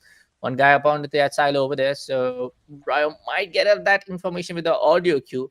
But you do see that. They know for a fact that they are on match point. Even a one minor mistake can cost this entire map for them. But now in a post-match scenario, Bayliners are going to defend it. And it's going to be a 3v3. Logano giving up at that. Logano's cooking through, almost at an RCXD. Rayo able to grab the first pick. That'll equalize. Another great trade. It's all down to Hunt. 1v2. What can you do? One. Looks like the answer is not much. Great positional play from the Bayliners. And they'll clean up map 2. 6-3. 6-3. And I gotta say, Octane. Maybe it's that. I don't know which part of the puzzle is it for the entire team to secure a leading victory against the Bayliners, but there is something missing.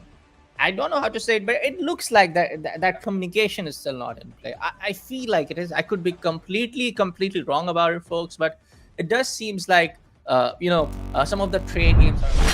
But yeah, it's going to be a sweet little 6-3 victory. Not a little though, a big one actually. Sweet big victory against a team like Octane, and finally getting that back-to-back 2 map ahead against a team like Octane. So up onto that map of control. Anything can happen. And our third map will be, folks, it's going to be the side of map of Vault being in play for control. So Vault again on control for the side of Bayliners. They have played recently in the competitive play, just in the winners bracket. So maybe with that 2-0 score being in play, that momentum play will be favoring the side of Bayliners. But yeah, for the side of Octane, can't really say much. All they gotta do is just win out that last control map. If you are able to win it, yes, you can push it through, push it to try to make it 2-1, make it 2-2 slowly and steadily, then take it for yourself in the final decider game. But if not, it would be a 3-0.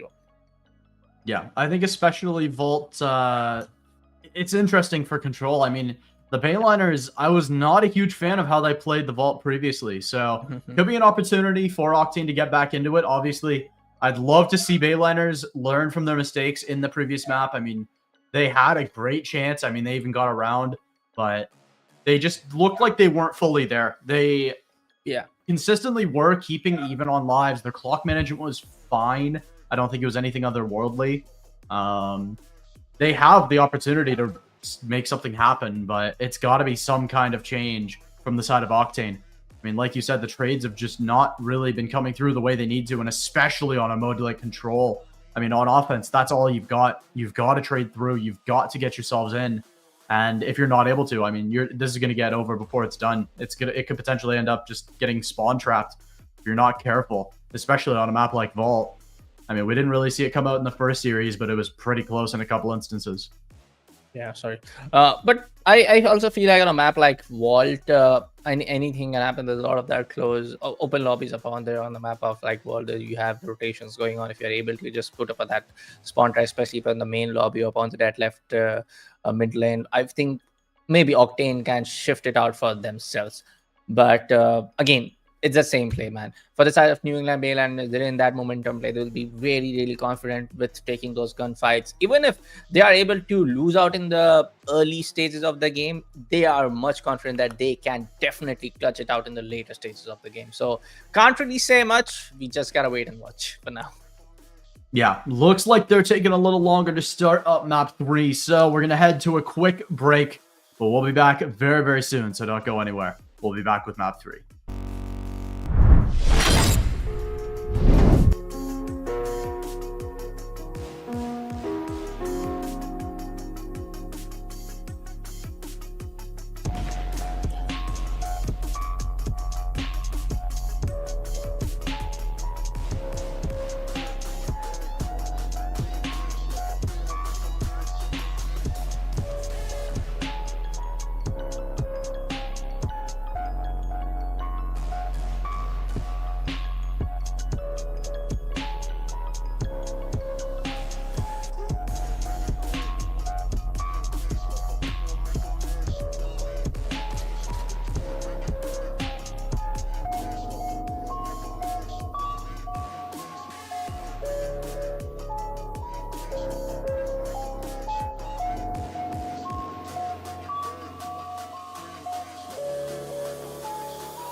for the last couple.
All right, we're back, locked, loaded, ready to go. Map 3, Vault Control is already looking like it's on the way pretty soon here. So it'll be interesting to see. Again, we left off a little longer than we thought, but it stays the same of can the Bayliner close it out? Can Octane extend this series?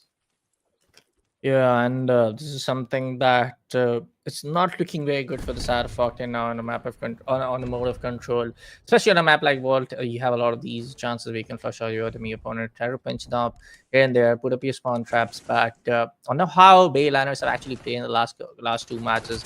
Is that they're going to be very, very confident now. We do see Godsend going back with a double kill on the Q and hand who's going to go down. It's 29-25. Very early is Bayliners taking that control. And look at that. It's Godsend, Locano doing up the heavy lifting over there and followed up by Lerazo. But Aiden will be taken care of on the side of Sick of Kyo. On the other hand, puts up that SMG in play for the headshot. Down from the lobby, possibly a chance for a double kill. But Suert and Sikev, both of them will take care of the lobby. Both will take care of the other guys coming up on the same angle. For now, we do see this side of Octane making a good progress. One tick is already much completed, though. A lot of these nades and flashbangs are coming all the way from the side of Bayna. Know for the fact that there's going to be someone in the corner, though. Logano will take out the side of Scare. The trade game is happening for now, right? For the side of Octane, it's 17-20 from what we saw. Bayliners in a much big control. Yeah, up a couple lives, and that clock continues to wear on down. A matter of time now. Octane, they need to get in. They do get a couple early picks, but a team kill is not what you want to see in that sort of situation. Suerte looking to try to make something happen. Doesn't spot Aiden in the corner. And that'll be another reset. A big gunfight win from Logano all the way towards their own spawn. That could have got dangerous quick.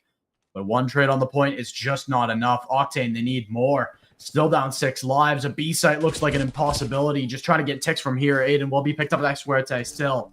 Onto the point they go, but immediately ripped right off by Logano and Rayo. And that might just do it. On the B they go for now. Just try to freeze the clock, but it's a futile effort in the end. 1 second left. And one last opportunity to try to get a second tick on this A. A round is nigh impossible from this position. The second tick is their prize. Will they find it? Looks like the answer is no. Only 1 tick found from Octane, as the Bayliners almost fully shut them out. Yeah, and the map scores, let me tell you folks, if you are joining in recently to the stream of the broadcast, if you're watching on Twitch, if you're watching on YouTube, make sure to drop a follow and subscribe. But Octane is already 2 maps down. It's Bayliners who are in the control, and now it's going to be Bayliners who have already secured the first round victory upon to this particular matchup against Octane. Yeah, a tough situation. I mean, again, it feels like a must-win round for the side of Octane. You can't afford to lose your defense and your offense. You have to take one of them. Can't put yourself in that spot, but the Bayliners, they might be a little bit too strong to stop. Aiden able to grab a first great pickup there. Suerte, again, will pick up Godsend. He's got his number this map, but it may not matter. Suerte, 3 HP. No stun kill for us today, unfortunately, but even still, very average start so far from Octane. They're going to have to kick it into high gear soon. Kicking the high gear, kicking that, 7th, 8th, whatever last gear you can switch over right now, because Octane are able to actually pinch down and get those trades right, especially on a map like Octane, a map like Vault, which actually allows you to do so. But it's great to see them trying to just keep Bayliners on their edge of seats as well. They're making them run for their money. They know for a fact that, yes, we have a long way to go, but they're not giving up at any moment soon. Up onto the lobby, Logano will be stunned for a bit, but they know for a fact that they are still got to clear up the entire thing upon a site. But now for the side of Bayliners, they're already in control. The 1 tick was already done, but we do see them also proceeding up onto the B side. Godsend not really sure what he's trying to do. Slide and tussle, a little bit of that toying around, but finally it's going to be the side of Aiden to secure that kill up onto that Godsend. But for now, it's going to be Bayliners trying themselves to that. Hey, they know for a fact that yes, if we are able to capitalize on that victory over here, we will be just done and dusted.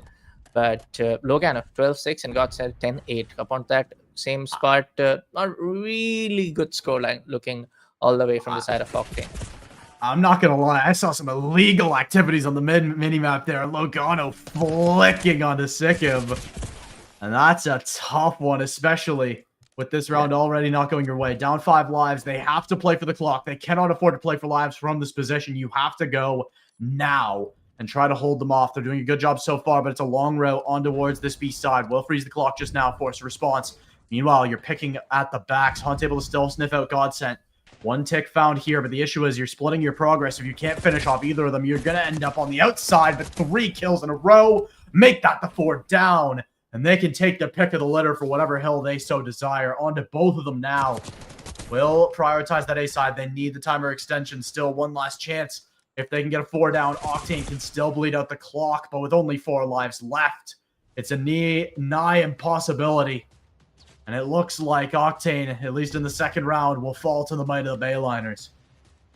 Yeah, this is not looking really good for the side of Octane. They still have a minute left if they are able to actually get onto that final thing. But seems really impossible, folks. But it's gonna be actually Logano to get off to that kill with that nearby exploding vehicle over there. But it's all fine. And there you go, folks. It's gonna be Bayliners to secure that victory in the second round as well. But it's still very, Octane compared to what we saw in the previous 2 games, Surge and Destroy Hardpoint. There's that one improvement that now they're finally able to capitalize on a lot of that trade game. Everybody's moving in back, which you actually have to do on a mode like Control. But for now, Bayliners are in actual control. Bayliners know for a fact that yes, if they're able to flush it even Steven, they will be pushing down to the next matchup in the lower bracket. But if Octane loses out this one, I'm not sure if they have any more second chances down from loser brackets. Yeah. Out of second chances, this is your last opportunity, potentially your final round of this cup. An early exit, unfortunate, but one that may happen all the same. Ray will able to grab 2 early, looking for number 3, swap to the Strider, and he'll find that one. Still an early lives advantage is not all done and dusted, but the spawn trap coming through. I warned about this in the pre-show, and it looks like it's come to pass. Hunt has to fight these players, has to break out. Godsent, can he stay alive? Yes. Yeah. The spawn trap will be broken out of, though, as the fight on the other side does go Octane's way. But even still, that's just to get out of your own spawn. You're still down 6 lives, and you've barely touched a point. Finally, they will. But immediately, they're ripped off. This is prime Bayliners. This is what I was expecting. Oh, nice all one. series long. 7 lives up. As Keo and Swarte are going to look to try to do something. Logano, how do you get out of that alive, even still? Still not even close to a point, and only 30 seconds left. Swarte needs to win this fight and just gets completely fried off by Aiden. Don't get me wrong, it looks very hard for the side of Octane now. Now, if they finally soon get that control, I'd be making a little bit of that progress. Logano on the killing spree. Back-to-back 5 kills coming in from this lad, and now it's going to be the side of skills where they're pushing down from the lobby. Hunt gets 1, Raz goes down, possibly a 1 more, but no, you cannot shut Logano out at this time. 6 back-to-back kills for this lad. The score streak will be more than ready up waiting, but as soon as I say it gets 1 more though. 7 up for this lad now. KO takes on to the side of Rayo. Aiden gets secured from the hands of Shuerto. Godsent takes up onto that trade. No, for fact, somebody right there gonna seize the barrel. He's gonna connect it. But for now, I feel like Octane might be able to secure it on the side B. But unfortunate exploding vehicle kill over there. But for now, anything can happen. And what was that? I mean, no. Even if this starts to go poorly, the Hellstorm should shut this one down quick. Still, an opportunity for Octane. They've got themselves onto both points. If they can hold on and win a couple crucial fights, this could be over. But even still, there goes Aiden. There goes Rayo. That's all that was needed. Already no respawns left. 2 players left against 12. They made a great effort of it on the last round, but Octane just not enough. I gotta say, there's a lot of these, freebie kills going up all the way from side of Octane, but I feel we have an unfortunate disconnect. Correct me if I'm wrong, Raf. No, that's all she wrote. Bayliners. Oh, yeah. They'll take the series 3-0. They'll advance in the losers brackets playoff against Galaxy, and that'll be a series to watch.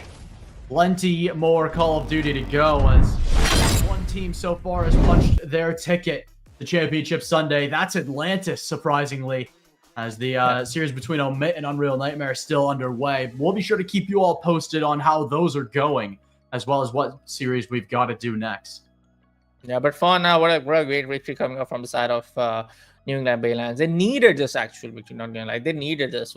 Right, like from the defeat that they saw against Atlantis, that was a 3-0 against them. Now securing a victory against a team like Octane with a scoreline of 3-0. Kudos to Octane as well. We did saw a slight bit of their improvement here and there coming off from the second map to the third map. But yeah, kudos to them for being part of this championship Sunday as well. But for now, folks, we'll take a short little break before we proceed on to the next series. Don't go away. Make sure to follow if you're watching on Twitch, and make sure to subscribe if you're watching on YouTube. We'll be coming back after a short little break.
Pop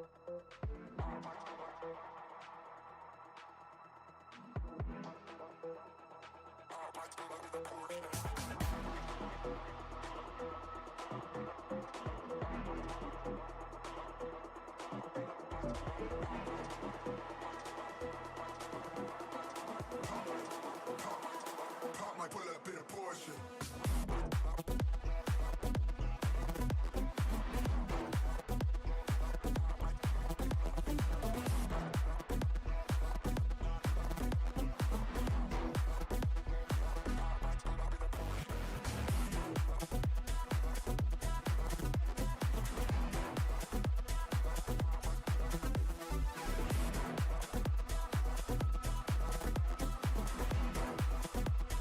Pop might pull up in a Porsche.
Hey, folks, welcome back to the U18 broadcast, and there's going to be, of course, the Championship Cup Sunday. And yes, we have probably seen a lot of these matches between these fine teams, but for now, it's going to be a new face joining alongside with me. It's going to be Big Rich, Mr. X. And Big Rich, how are you doing, mate? And welcome to the stream.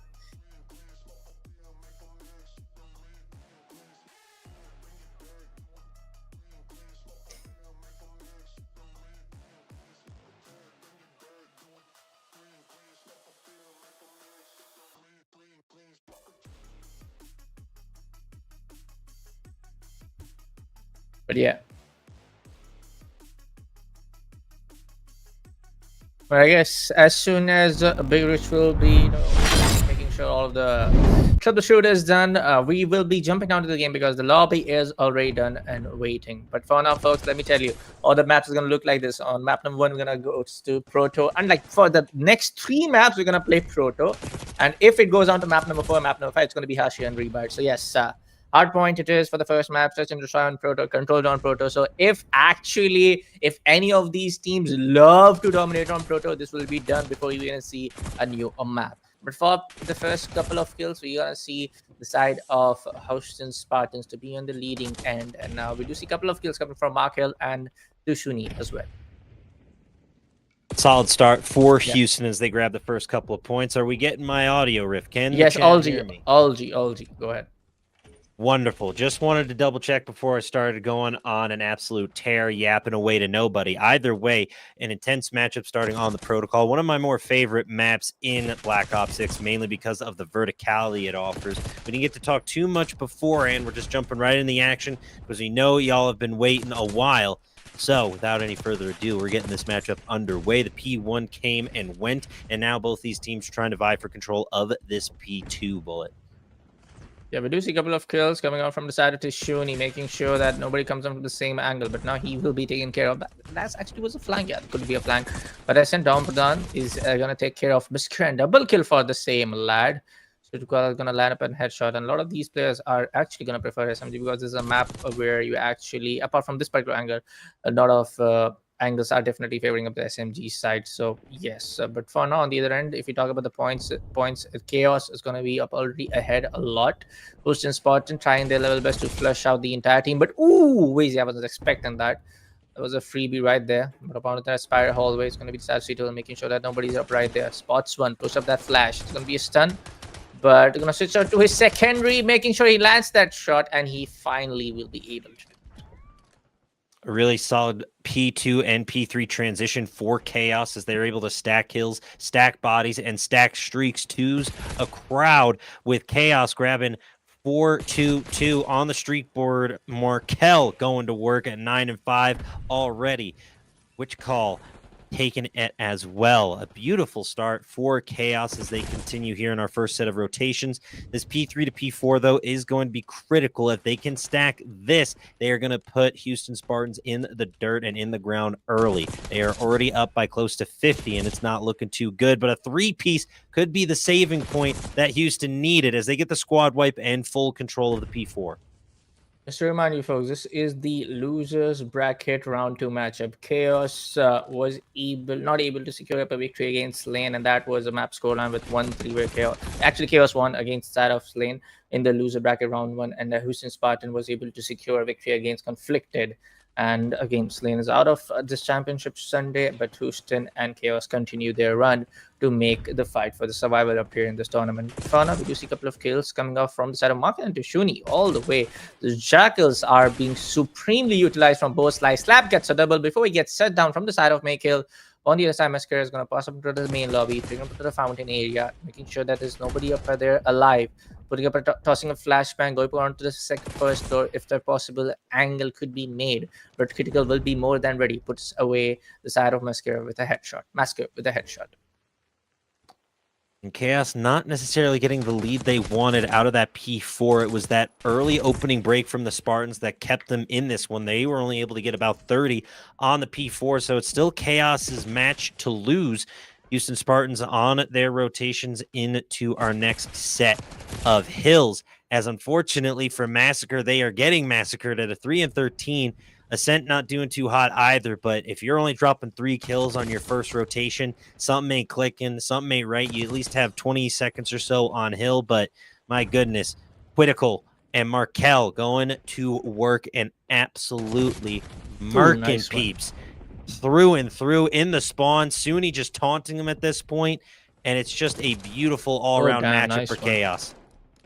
I mean, looking at how Chaos are able to secure one after another, it looks like a sweet team chemistry going on between these folks.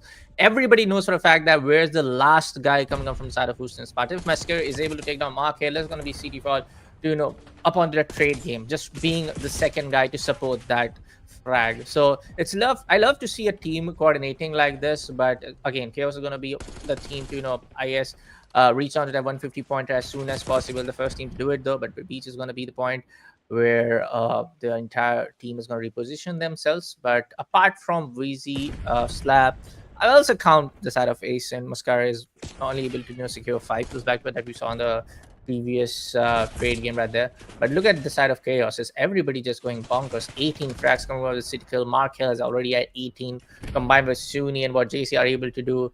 So overall, Chaos looks much more composed, much more coordinated compared to what we are able to see from the side of Houston Spartan. Okay, Cruise Missile saw the death from long way, and Marker will be able to secure 2 more in the frag now. And yes, Chaos also have also secured up 150 score points upon to that scorecard.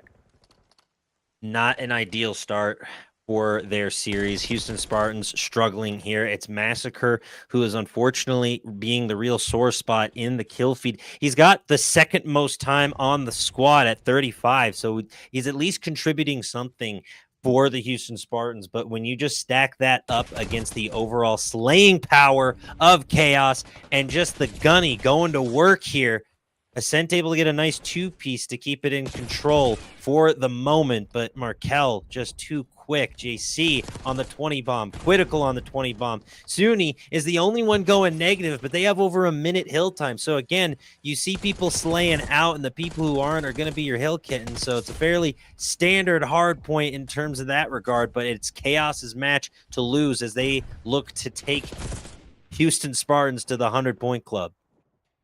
Yeah, not a lot of hill time left for the side of Houston Spartan for this particular point. So there's 9 seconds left on the clock, and Chaos will be definitely the team secured under 200 first victory. Slaps comes down from Brass, slap it out toward the side of Mark Hill, though, going down to the hallway. What's the next point? Secures one, probably a 3rd kill coming up and waiting. Massacre gets down with the side of City Call, but VC will be taken care of from the side of C, though. A double kill for both the lads, Mark Hill and C, coming up onto that downward side. But again, Chaos are just way too ahead, if you ask me honestly. Richie is just way too ahead in terms of the coordination, in terms of the score line. They're able to just anticipate every other possible rotation. I mean, when you play this game for long enough, and especially with a map like Protocol that these kids play probably at least 20 times a day, you know this map inside and out. And when you are just firing on all cylinders like Chaos is, it is hard to stop that engine. With just 13 seconds left on the hill, Houston Spartans should be able to crack into triple digits here, but Chaos should be able to win it on the P1 or P2 coming up, barring an incredible comeback from the Spartans. But that seems unlikely with only Vizzy going positive. He's on the 2 streak with a minute hill time, doing everything he can to lift their team up, but sadly it just won't be enough. Sadly won't be enough, and of course an open hill, and you can't really just defend yourself from all possible angles. You can just fight it back, and Chaos are definitely securing this map for themselves. And by 231, and look at the frags. And if I'm not wrong, this is the most amount of frags we have seen combined from all of the members of the team. There's one guy sitting at 29, there's the other one at 28, Markel at 32. On the previous games, yes, we have seen only 1 or 2 players securing 30 plus frags. So it's great to see the whole team performing as a cohesive unit in terms of those tracks. And there you go, folks. That's going to be the hardpoint victory, this particular map. And of course, the second map is also Protocol, going into the favor of Chaos. And a good one also coming from side of Houston Spartans. I know this can be the first map. It can be the map where you are trying to experiment things around. But if Search and Destroy isn't going into the favor of Houston Spartans, things can be a little bit tough for them. Yeah, I don't expect them to take the search and destroy either. Chaos plays exceptionally well in the SND. From my memory, the last time I was able to cast for him, Critical and Markel are firing on all cylinders right now. You're seeing 20 plus non-traded kills for 3 out of the 4, over 3,000 damage, an insane amount of hill time, and just a downright filthy matchup out of Chaos. I mean, Quitical and Markel are a very, very dangerous duo. So once they get going, like I was saying, Yeah, definitely. firing on all cylinders, they are hard to stop, Bullet. And no pun intended here, but they're speeding like a bullet shot fresh out of the barrel, man. Definitely, And definitely, it's and scary. combined to that, like I said, every other team member is performing like a cohesive unit, and this is how you actually play COD on a competitive level. But again, I will definitely not say that Houston Spartan might not be able to secure the victory on Search and Destroy. I feel like it's the same map. They can switch up that momentum play, which is very much of course needed. But again, if you're not able to play on the trade games right, especially on a mode like Search and Destroy, things can be really bad for you. And talking about the stats, man, Mark Hill was able to just get probably 3 or 4 back-to-back critical kills as soon as objective kills as soon as possible, especially coming out with the JC and Critical. But overall, if you look at the overall KD from the lads from the side of Chaos, everybody's on 3.25, 3.50. Damage to heal ratio is also supreme. So I feel like for the side of Houston Spartans, yes, you need to rethink your strategies, right? You need to rethink what's going wrong. Take that breather and just think around what other strategies you can play against the side of Chaos. Of course, trade game is there, right? Of course, you need to plan down your strategy, plan down your strategies on how you want to approach the A side or bomb B side, especially on a map like Protocol, where the one of the side is definitely way too overexposed in a post-plan scenario. You have to rethink on how you can take on a team like Chaos, because this map was looking like Chaos are far ahead of Houston Spartan. This was looking like one-sided. Don't get me wrong, no pun intended. But this was very, very one-sided, if you ask me. Yeah, it 100% was. There's no arguments there.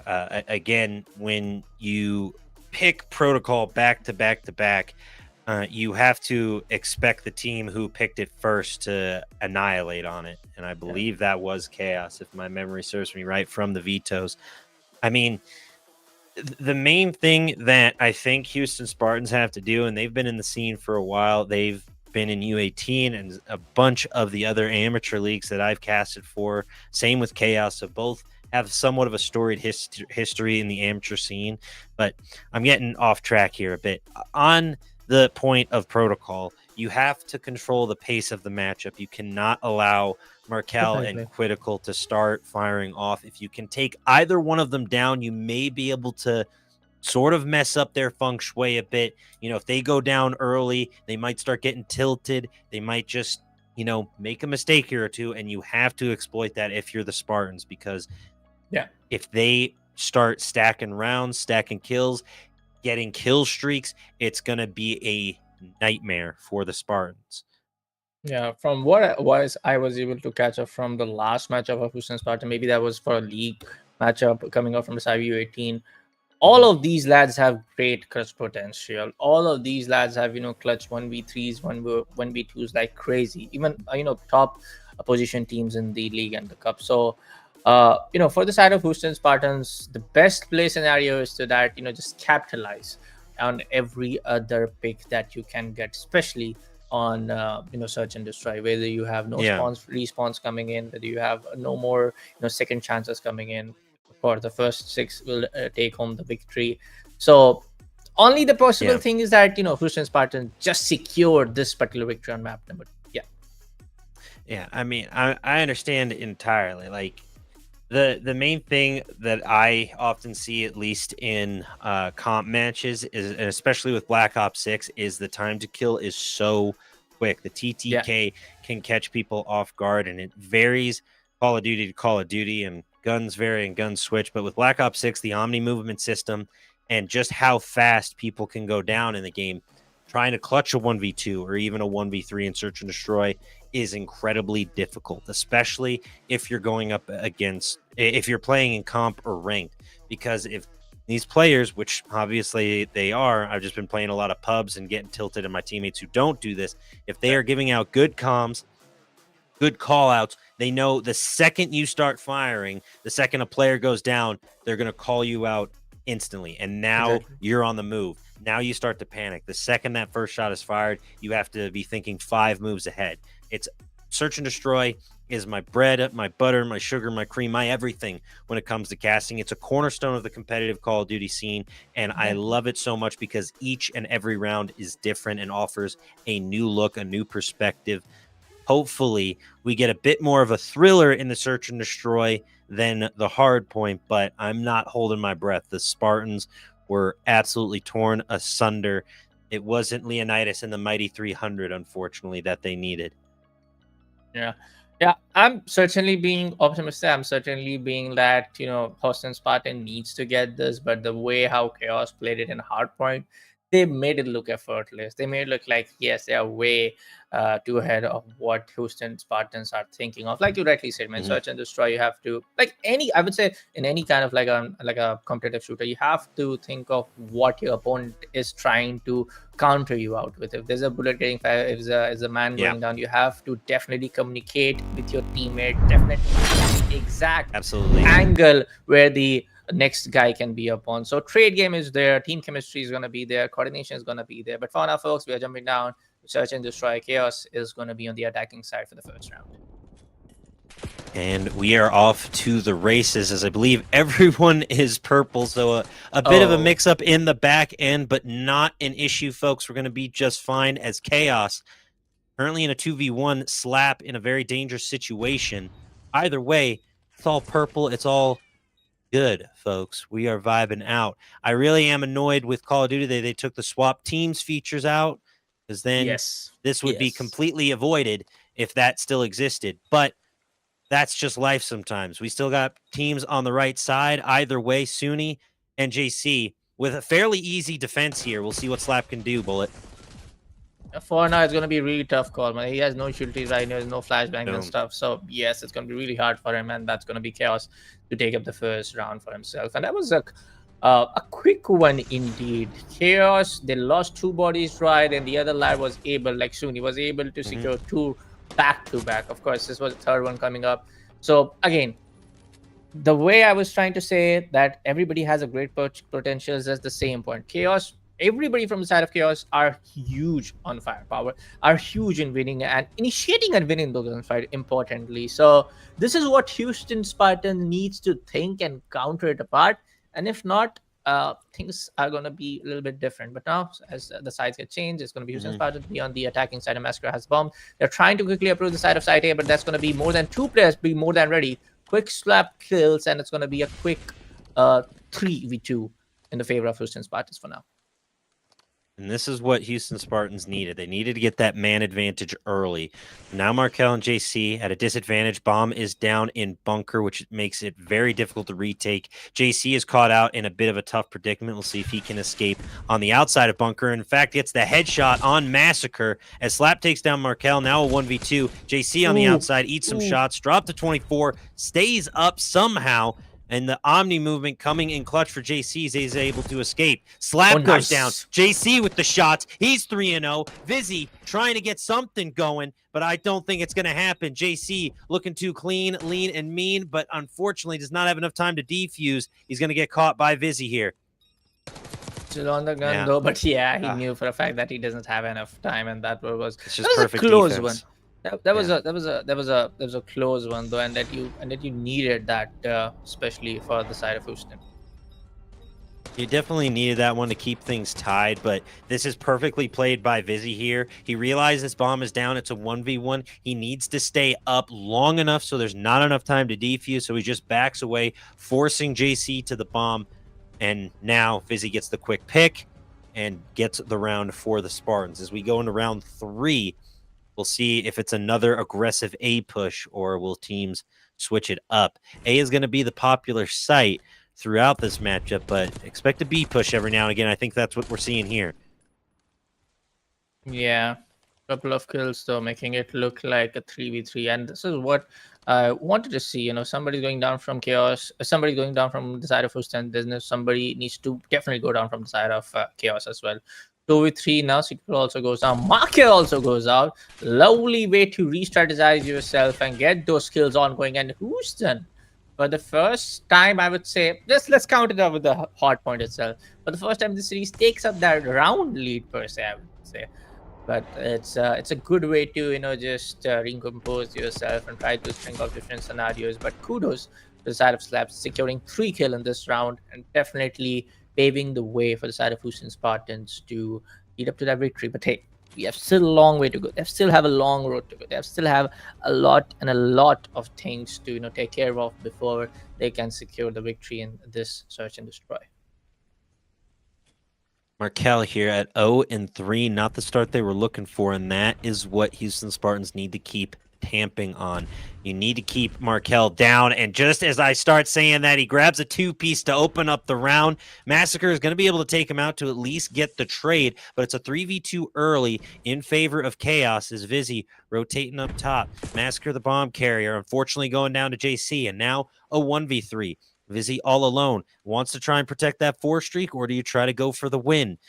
Houston Spartans in a bit of a predicament here, Bullet, as they try to find a win here behind Vizzy. Yeah, he certainly doesn't have the bomb as well, so it's going to be really hard to first secure up the bomb. In the meantime, take out the players. Would have been a little bit easy. It would have been a 1v2, but a 1v3, you have more than infinite angles to take care of. So it's going to be hard. And JC knows him. He knows where he's coming from. So there you go. Chaos secures that 4th round for themselves, and that's going to be a 2-2 score line. Evened out, and Chaos will definitely get that breather. That actually a reality check, not going to lie. That, hey, if you're going to underestimate a team like Houston Spartan, definitely they can bounce back and crawl their way to even out and get in that lead. So Chaos definitely needed that reality check, and they are slowly and steadily also making sure that they don't give it away for the side of Houston and Spartans. But hey, proceeding down to round number 5, folks, and let's see if Chaos will be able to secure this one up, or maybe Houston Spartans can actually defend this out pretty well.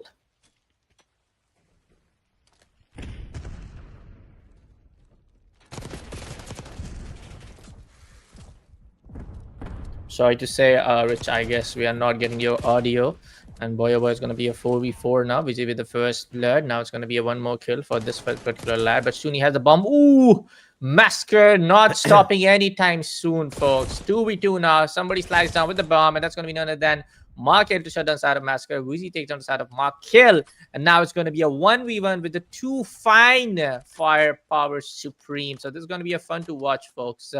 Last live needs to make sure that JC has the bomb, and yeah, JC is going to come up there, and of course Houston Sparta with the defense was able to shut down Chaos, and that's going to be a 3-2. So when we talk about the side of defense for the side of Houston, they are able to capitalize on it. So for the defensive rounds, yes, Houston Sparta are able to secure victory for most of the rounds that they're able to defend, but for the side of Chaos, I cannot say the same. And that's just how it goes, folks. Unfortunate there for Chaos, and a much more thrilling back and forth matchup than we're used to, or at least that I'm used to seeing out a Houston Spartans, a bit of a competitive spark. Apologies for the audio issues, folks. And just keep seeming to run into them. Saying that mainly to production, who's got to keep bailing me out. But either way, Vizzy on the 3 streak trying to protect it. JC unfortunately going down as Suni and Quitical getting beamed on the outside. Ooh. Nice slide out from Massacre, looking dangerous and devious from the heavens. Markel in a 1v4 situation. Going to be incredibly unlikely that he's able to retake Bunker, but he takes down Massacre and unfortunately goes down to Aspect. But a solid 2-round lead now for the Spartans. As they might make me eat my words here. Yeah, same for me. But yeah, I was a little bit optimistic that Houston Spartans can, and they have to do it. Come on, you don't want team like Chaos who are so good at hardpoint also secure victory in search and destroy. And if they're able to, if they have tremendous firepower, they have tremendous way to just capitalize on initiating and winning gunfights. You don't want them to be on the lead for Control, because Control, you don't have much time to actually rectify your mistakes. You got to do it in a search and destroy. So I love to see them playing like this.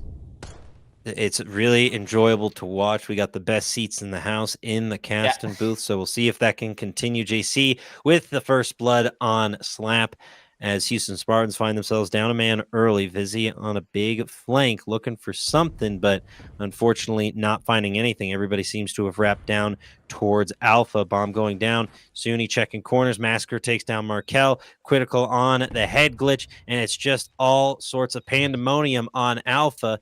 Can't tell which from which. It looks like a Grimace milkshake in the bunker as Critical grabs one. Critical with another. Critical with the turns and burns. Looking like a lazy Susan spinning around merry-go-round as Chaos grab a 3-4. Beautiful job. Not quite tying things up, but it's 1. It's 2. We didn't see the 3, but a beautiful job in the final kill and the play overall from Critical, who is just beaming the solid turns and burns, getting the job done, and a solid 3-piece indeed for Chaos. Well, man, they really needed this one, with a team where you were able to just capitalize on the hard point and just, flushing them out one by one. And then Houston Spartan leading their way with the 2-round victory. You needed kind of this one to remind yourself that, hey, we are the supreme ones over here. Hey, we are here to win out this one. But it's all fine, folks. And now it's going to be Houston Spartans to be on the attacking side. Massacre with the bomb. No first blood coming on with the first few 20 seconds down the clock. But as I say, it's going to be ACM with the assault rifle, making sure AC goes down. It's going to be the side of Massacre. And VC still on the spawn. I'm not sure why, though. And possibly a disconnect. But yeah, bomb has been planted at A. Ember has the secure line, but Usuni comes off from the spiral. Takes it away with the 1. Still with that 1. From the Spartans. Slap goes down. Unfortunate there as we get a disconnect from the Spartans during that round. I'm not sure if we will get that player back, but either way, that round goes the way of Chaos. Hopefully, we can get that Spartans player back in this one. Yeah. Yeah, we lost Vizzy, if I'm not mistaken. Yeah, we lost Vizzy. Got it. And I guess player has joined up the queue. Yep, the player is back, and he will be back inside the game as well. But yeah, Perfect. He will be back. There we go. Unfortunate disconnect either way. That's just how the cookie crumbles. Call of Duty can be a fickle beast at even in the best of times. But either way, it's 4-4. We'll see who will take the W here. Chaos trying to take a 2-0 lead in the series, and Houston trying to force a map 4. Oh, map number 4 for Houston. Yeah, I'm being optimistic, but first blood coming in from the side of Slab. That's going to be Asin to cut down the serial kill, and boy, oh boy, it's going to be 2v3. Houston Spartans making sure they are leading in every other way. They need to make sure that they are on match point for the first. They're going to be the first team to secure the match point during this search and destroy. But Massacre knows for the fact that somebody is coming in down from the left line, but actually there's going to be no one. So where exactly are Chaos at? And there we go. I was talking about them, and Massacre will be taken care of. So now it's evened out to man disadvantage, balanced out at a 2v2 now. And yes, VZ has the call. VZ has the location. He knows where they can, rotate themselves, and they gotta plant the bomb. Chaos, what are you trying to do over here? But that's gonna be VZ to take care of the side of Tusini. 1v1, 1v1 between the second best player in terms of the fragging power. Not gonna lie though, but they gotta do something about the bomb. And JC has the bomb, and JC will go for the plant, and he will go for the plant at bomb B. Ooh, not making sure there's gonna be someone from the back, and VZ will do it for the side of Houston Spartans. And definitely they're going to be the team, the first team in the search and destroy to be on the map point. A great job from the Spartans right there. A 5-4 lead now as they take it to match point, like you were saying, Bullet, as we get things ready for a round number 10. We'll see how Chaos can react, as they have been absolutely, I believe, left a bit stunned as the Houston Spartans have bounced back in a big way in the search and destroy. They had that 4-2 lead, and now we find ourselves once again in a 5-4. So Chaos once again needing to tie things up. They're on the defense, so they may have a bit of an advantage here. They just can't press their luck too harshly. Markel grabs the first blood, so immediately getting themselves that man advantage. Markel wrapping up top, checking corners, shots down. Ooh, Suni baby. takes down Massacre. Ascent goes down, and now a 1v4 for Vizzy. A 1v4 in the busy, and the busy on the really corner down, even outline. So everybody knows his location. Now everybody gonna pinch him up, and gonna be a sandwich situation. There you go, last guy to go out with the secondary, and this is what I was talking about. Chaos needs to even it out and draw it out, and there's gonna be the score right there. And this has been the case. If Houston Spartan are able to get up with that round lead in the very next round, Chaos are able to even it out. So that's good from both sides, I would say. Houston Spartans better be on the attacking round.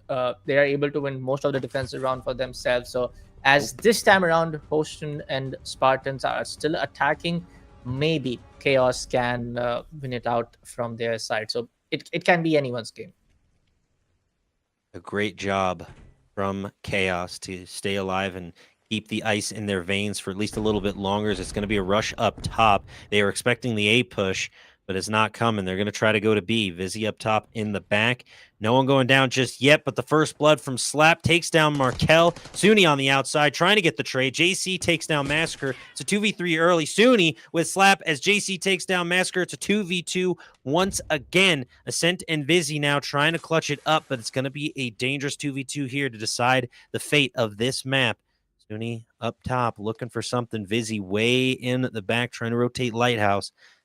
Suni continuing to wrap around towards Bravo. You got one helicopter pad. Will Suni see him? Doesn't check his left at the right time. Unfortunately, bomb is down. Pressure is mounting, Bullet. The pressure creates diamonds. JC gets nice a beautiful shot from Ascent. And he's going to be the last guy remaining alive from the side of Chaos. And I have said this, every guy has the clutch potential. And Isn't has the bomb, and definitely he will go in for the plan. But no, there you go. Houston Spartans getting that victory here in the search and destroy. So I was saying about, that they are the better ones in the defensive rounds from what we have seen in the search and destroy, but they are proving me wrong as well. They are better in the attacking rounds as well. And now search and destroy is going in for the side of Houston Spartans. And finally, the map score will be also drawn from both sides. Look at the overall kills. I would say not everyone is exactly performing well from the side of Houston Spartans, but I would say for now, they're able to capitalize on a lot of the mistakes being done from the side of Chaos, and that's good news. I mean, just a great job through and through from the Houston Spartans, proven both of us wrong in at least a little bit of regard. We thought they were going to get absolutely bodied, but unfortunately for Chaos, Houston Spartans had a little bit of fight left in them and are going to force at least a map 4 in this series, potentially go to a map 5, but that will have to wait. We still have at least one more protocol to get through before we get a different map. But folks, protocol control is going to be a very different animal from the search and destroy and the hard point. You still respawn, but your lives are limited, so we'll see who has the advantage in this one. I'm still going to lean Chaos because of how well they played in the hard point, and control is a lot closer related to hard point than it is search and destroy in my opinion. But I should have known Houston Spartans would at least keep it competitive, because I can't tell you how many matches I've casted where the team gets absolutely obliterated in the hard point only to come back in the search and destroy. And it must have slipped my mind, but I shan't forget it again anytime soon as we get control set and situated, Bullet. This should be a fun and exciting and competitive matchup, as it has been throughout this series so far. Yeah, it's great to see. Don't get me wrong, I was not really sure what's going to happen, because the first 3 maps are definitely going to be Protoss. I was definitely expecting actually one team to just kind of dominate for the first 2 game modes, but that hasn't been the case. But I guess for now, folks, we can take a short break if there's no issues coming in from the side of production. But yes, we have the confirmation now, folks. The map has been started, and it will be coming up very, very shortly. So no more breaks for you. We'll be jumping straight down to the third matchup of Control, and which is of course going to be on Proto as well. But yes, like you said, I agree with it. Control game mode on Proto can be unforgiving.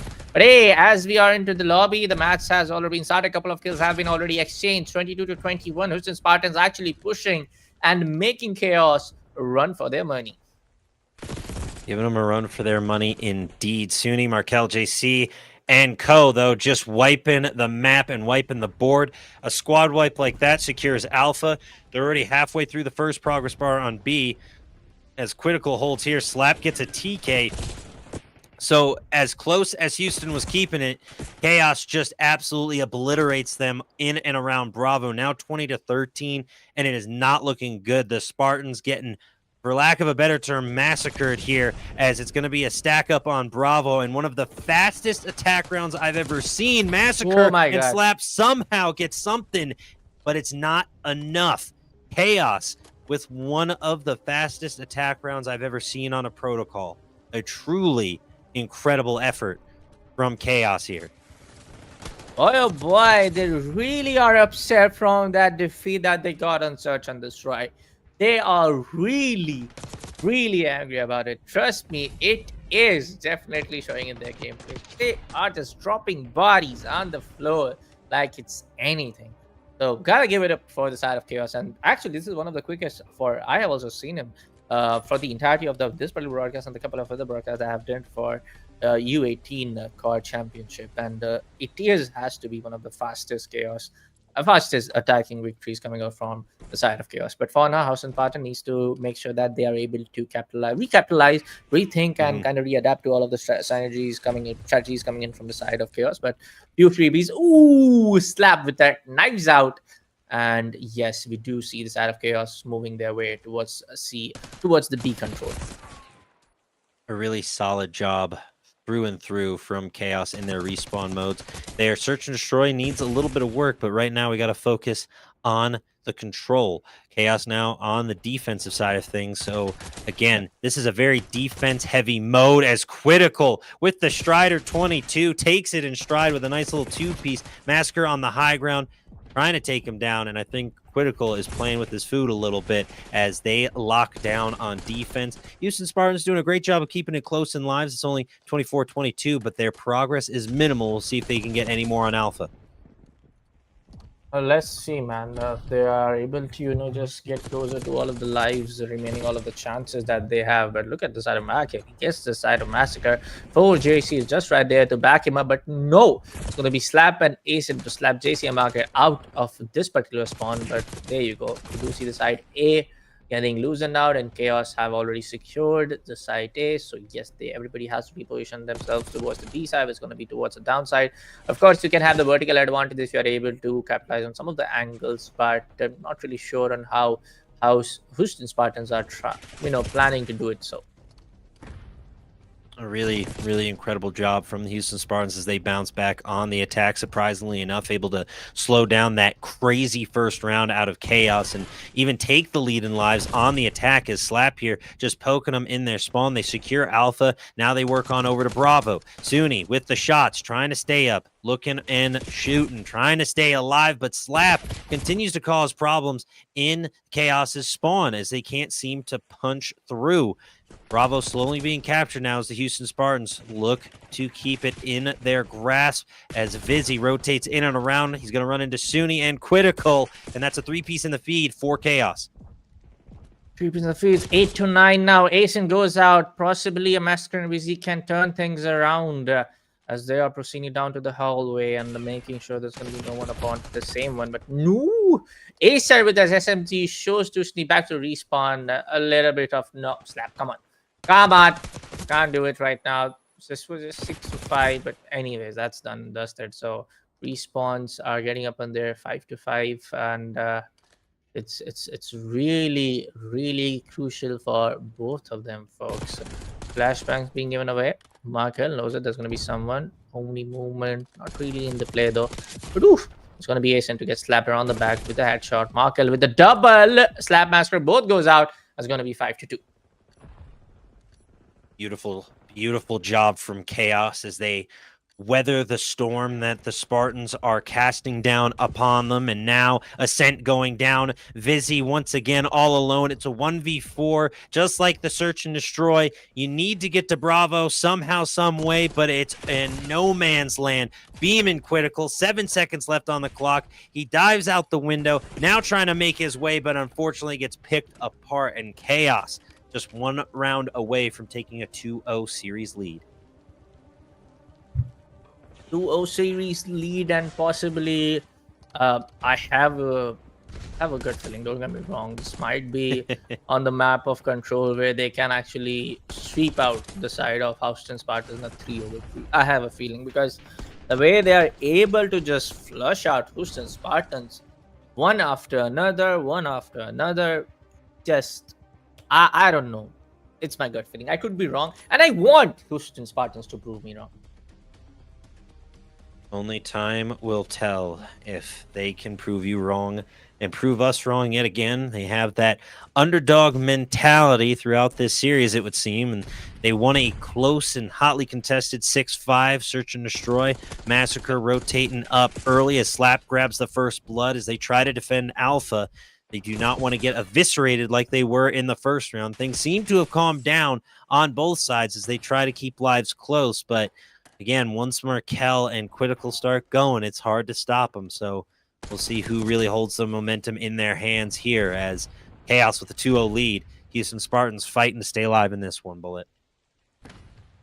Fighting to stay alive, and I love how the way Houston Spartans are able in the early stage of the control to just close it out in terms of the live stream. If it's 20 to 20 for the side of Houston Spartans, it will be 19 or 18 for the side of Chaos in terms of the total spawns remaining. But again, somebody from the side of Chaos, maybe Critical, or maybe Markel, are just able to sweep out the spawns, the overall frags against the side of Houston's like crazy.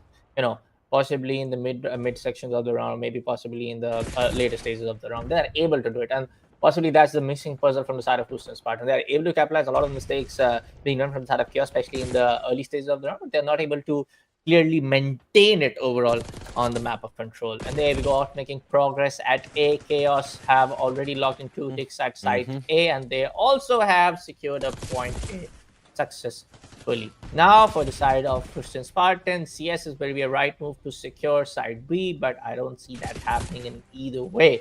16 to 14 now, 10 to 15 from the side of Wizzy. Wizzy secures one more. JC comes in for the back. Double kill for this lad.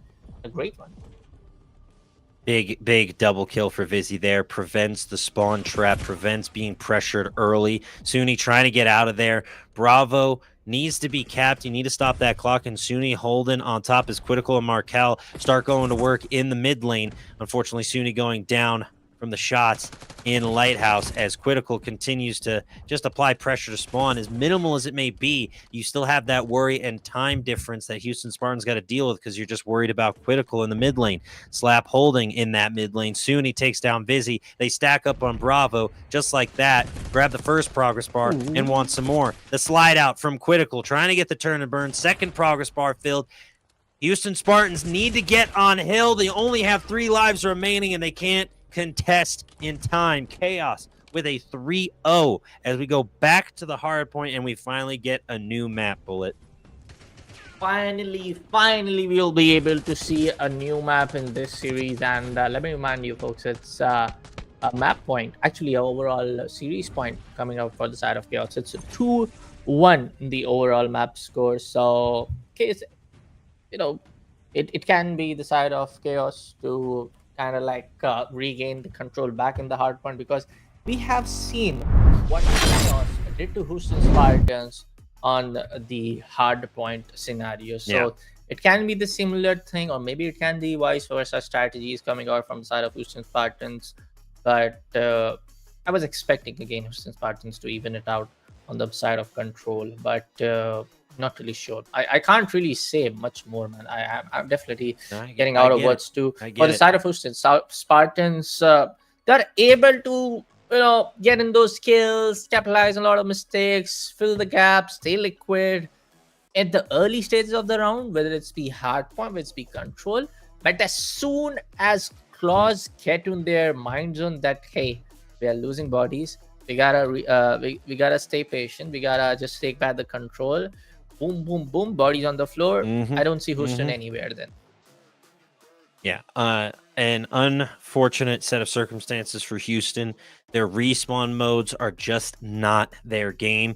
They kept it close in the search and destroy, but now it's coming into question of was it skill or luck that they won in the 6-5 fashion. Typically, that's how I see a round 11 search and destroy bullet. Not to cause any controversy. I ain't trying to get torched on the timeline, but typically it's all a matter of Call of Duty timing, where you're at in the right place at the wrong time, so on and so forth. There's a million different ways you could say it, but the main thing is they won the search and destroy fair and square. Ain't nobody down that. I'm not trying to take away their win. However, their respawn work is less than ideal. We see them falter. We see them struggle a little bit, especially against talented as talented a squad as Chaos. So the only way they win this hard point is through their rotational work. They need to set up a defensive position early, because if they are constantly trying to break hills, they're going to be playing catch up throughout the entire hard point, and that's my fear for them. If they can't break enough, or if they can't rotate early enough and secure decent timing on the hill before Chaos breaks, we're going to see a very similar result to map 1. Yeah, I would say the same, man. You know, CTRL we copy paste that. Just I'm not gonna lie, because in terms of the hard point, it was just that Chaos would not give it an inch to the side of Houston Spartans. So of course the map change can be the difference, but in terms of if they are not able to put up a good show against a team like Claus, I don't see Houston paving their way towards map number 5, honestly. Yeah, I mean, the end result I think here is going to be Chaos taking this series in a 3-1 fashion. I will fully doubt Houston Spartans in this one. I have a little shred of hope just because it's Call of Duty, anything can happen. But barring a disconnect from Quitical or Markel or just any of the players on the side of Chaos, I don't see Houston Spartans taking this respawn. They got torched 250, I think, to 114 in map 1, and it's just not an ideal situation for them, sadly. But yeah, and for now, folks, I guess there's going to be a couple of minutes before we get on to the map number 4. So it's safe to say that, we will be going down to a small little break, and we'll be coming back with map number 4 very, very shortly. See you soon.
Well, I never break promises, folks. And like I promised, we'll be back after a short little break. And yes, it's time for map number 4, big, which we have said it over again and again. We can't expect anything out, but the history says it all. We have seen the side of Claus just tearing apart the side of Houston Spartans. But Spartans, it's time for you to, just make us eat our words, make both of us, proving wrong that, you can make actually us look like fools. Yeah, definitely. End of the day, man. End of the day, bro. For me, I have said this on every other desk. Casting and talking about the game is much more easier than done compared to what these lights, play inside the game. I do not contest that for a second. Exactly. I say it So far too yeah. many times. Yes. We just play a lot of the game and know how to yap about it. These guys know how to play it, and Exactly. they are putting in the hours, they are putting in the work. It's just chaos. Seems to be the better squad this time around with a 2-1 lead. Massacre grabs the first couple of points, but it's only just the single one of hill time as this P1 on Hacienda is just wide open, and trying to hold it for any significant amount of time is going to be difficult until the second set of rotations as Suni hops on hill. Chaos taking the lead, although technically Houston Spartans held it for a short time, but I don't know if they'll be able to take it back. Time will tell on the Hacienda as Suni goes down. We'll see if the Spartans can grab any more P1 time. This P2 is going to be the first big money hill, and it looks like Chaos is rotated there early. But now, again, as the story said it in the previous, hardpoint folks, it was chaos to be upon to that, leading where and win the entire hardpoint side. Look at the side of Marcel. Come on. Even with that AR, is just way too good. We have seen him performing way too good in the SMGs as well, when it was the other touch and destroy and control. And now with the ARs as well, he's just able to put down lots of bodies on the floor. He knows there's going to be somebody in the corner. Masker, you know it. You got to swap it out, but no, it's going to be your teammate to do the work for you. Now we do see the side of Houston Spartans taking up that control, but stunned is the way. Ooh, boy. Critical, slapping the side of Slab out to the respawn. Asen comes up from behind, gets the double kill. Wheezy and actually both of them now fighting it all out before the points get changed. But again, this is what we were talking about before the matchup. Chaos got a majority of that hill. Yes, Houston Spartans pick up the scrap, but that's what we're seeing the issues with the Spartans in these respawn modes. They need to be rotating early enough to lock down the hill because they do a great job on defense. I mean, they got the rest of that scrap, no problem. Chaos wasn't really fighting for it, mind you, but you see Chaos rotated early and they're soaking up all this free time. So much time going the way of Chaos, and now it's going to be a bit of a struggle for the Spartans to get there. Slap and Ascent grab 2, but still Chaos grabbing more points as the Spartans try to find a way. They're down by 30 early. Markel goes down, and now they break, but you get a TK in there. Suni trying to retake as well. We'll see if the Houston Spartans can hold here, Bullet, but it's going to be difficult to say the least. Yeah. For now, again, that's the same thing that we talk about now. Chaos are able to get onto that lead with the hill control, and then they are able to, just give it away for a few seconds, but they're able to just recapitalize and just able to, maintain steadiness slowly. But what Houston Spartan really need is to just get one entire hill control and try to at least flush out the entire team for once. If you are able to do it, trust me, things can get really messy for the side of Chaos. But if not, it is the storyline right now. 85 almost. It's going to be 100 pointer coming off from the side of Chaos, and Houston Spartans still struggling. 3 minutes and 50 seconds left on the clock for the entire stage. But yes, it's going to be Houston Spartans to take up the back control. Ooh, back-to-back kills coming in from the side of Wizzy, though. 3 more lads coming up straight up. It's going to be contested for a second, maybe 1, maybe 2. But no, Wizzy will be taken care of. Unfortunate here for the Spartans. We were talking about this, and I'm just going to keep griping on it. Chaos is just taking that early lead, winning these rotations, winning these gunfights, and Houston Spartans are trying to catch up. Slap sitting at 3 and 10, but again, no one with more than 30 seconds hill time on the side of Houston Spartans, and it's just showing their struggle to maintain holds on the hills for any significant amount of time. We rotate back now to the P1 with Chaos in about a 40-point lead. A 3-piece in the feed. It's halted by Vizzy's 2-piece, but Suni gets on the hill. Going to be contested. Critical on the outside. Keeps it clear. And Chaos now looking to approach triple digits. Markel, JC doing a phenomenal job. And we'll try and hope for the Houston Spartans to bounce back, but already it's not looking too good. It's not looking too good, and slowly and steadily, we do see the side of Massacre, or maybe just some side of Houston Spartan get on the point first and take the hill control. I don't see anyone backing up. Okay, they have 2 more players. Apologies, I didn't saw them. But it's going to be the side of Chaos to also come up slowly and steadily. But no. It's going to be Houston Spartans slowly and steadily actually paving their way. Somebody's coming in from the mid lane, but Markel will be able to take it on the side of Massacre, and Critical do the same to the side of Wizzy. but we do see a couple of kills getting exchanged. It's going to be long cat and mouse chase onto that onto that third lane, up onto our west angle, though. But still, Houston is in control, and it's great to see him that way. In that way, sorry. No, 100%. I understood what you meant. You're starting to see Houston bounce back a little bit here on this P1, P2 rotation. They lock down on defense. Ascent needs to hold here and does a great job. Their defensive game is so much stronger than their offense, in my opinion, and they lock in on this P2 and very well might take the lead from Chaos in a stunning comeback. A really solid job from the Spartans. We were doubting them early. Nice. I was doubting them early. I was definitely talking some schmack in the chat, so maybe they heard me through the ether, but nevertheless, the Spartans have bounced back in a big way like a kid at a trampoline park. We'll see if they can rotate into the P3, as Chaos is going to have to put up a bit more of a fight in this one than their opening matchup. Come on, Houston Spartan, you got it. But Chaos aren't even joking around. They have the opportunity to flush you out. Not exactly a flush, but they were able to capitalize on 3 back-to-back kills from your side. So yes, as soon as the hill gets changed, yes, Houston Spartan, as the history goes by, they will be the first team to be on the hill and take that control. 125 to 180. Now, both of them are fighting off till the end. Chaos knows for the fact that, yes, if they're able to secure this one, they are straight up going to win this and proceed down to the next one. And Houston Spartan will be out of the championship Sunday.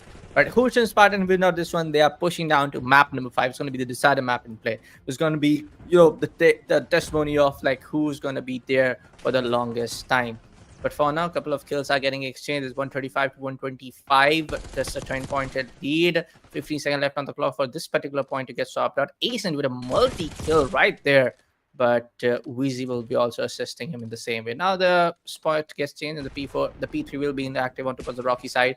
But still, both of the teams are looking way too good right now. Both of the teams are making each other run for their money. Both of the teams are just being supremely good with their trade games as well.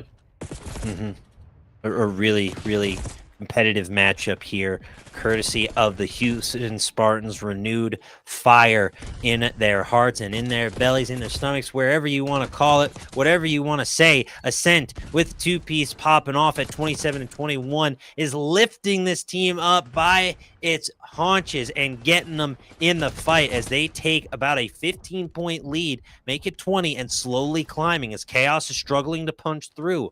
This is what I needed to see from the Spartans, trying to force a map 5 search and destroy. Suni rotating in the mid lane with JC. Solid shots, but Vizzy stabbing him in the back. Chaos trying to grab the last little bit of scrap now as we rotate to the P1.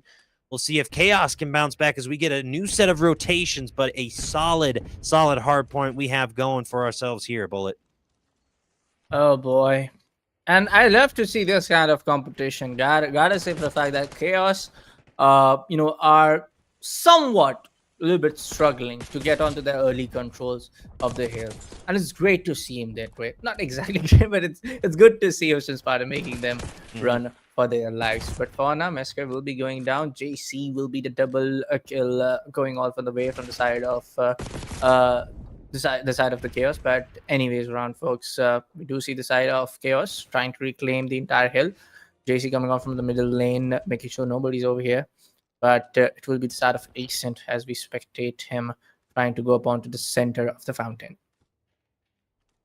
180 to 165, so Chaos is in fact able to capitalize on the P1. They do a great job defensively speaking. I'm going to keep harping on defense because, as we all know, Nico Harrison said, defense wins championships.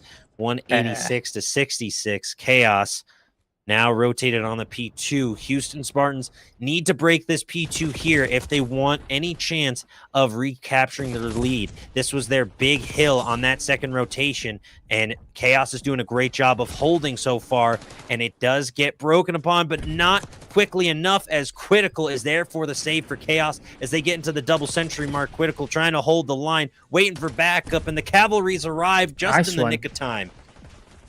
Nice one, boys. Nice one. We do see the side of Houston Spartans now. Oh, no. Back-to-back bodies getting dropped from the floor. A great way to actually take back the control. Chaos is 169 to 211.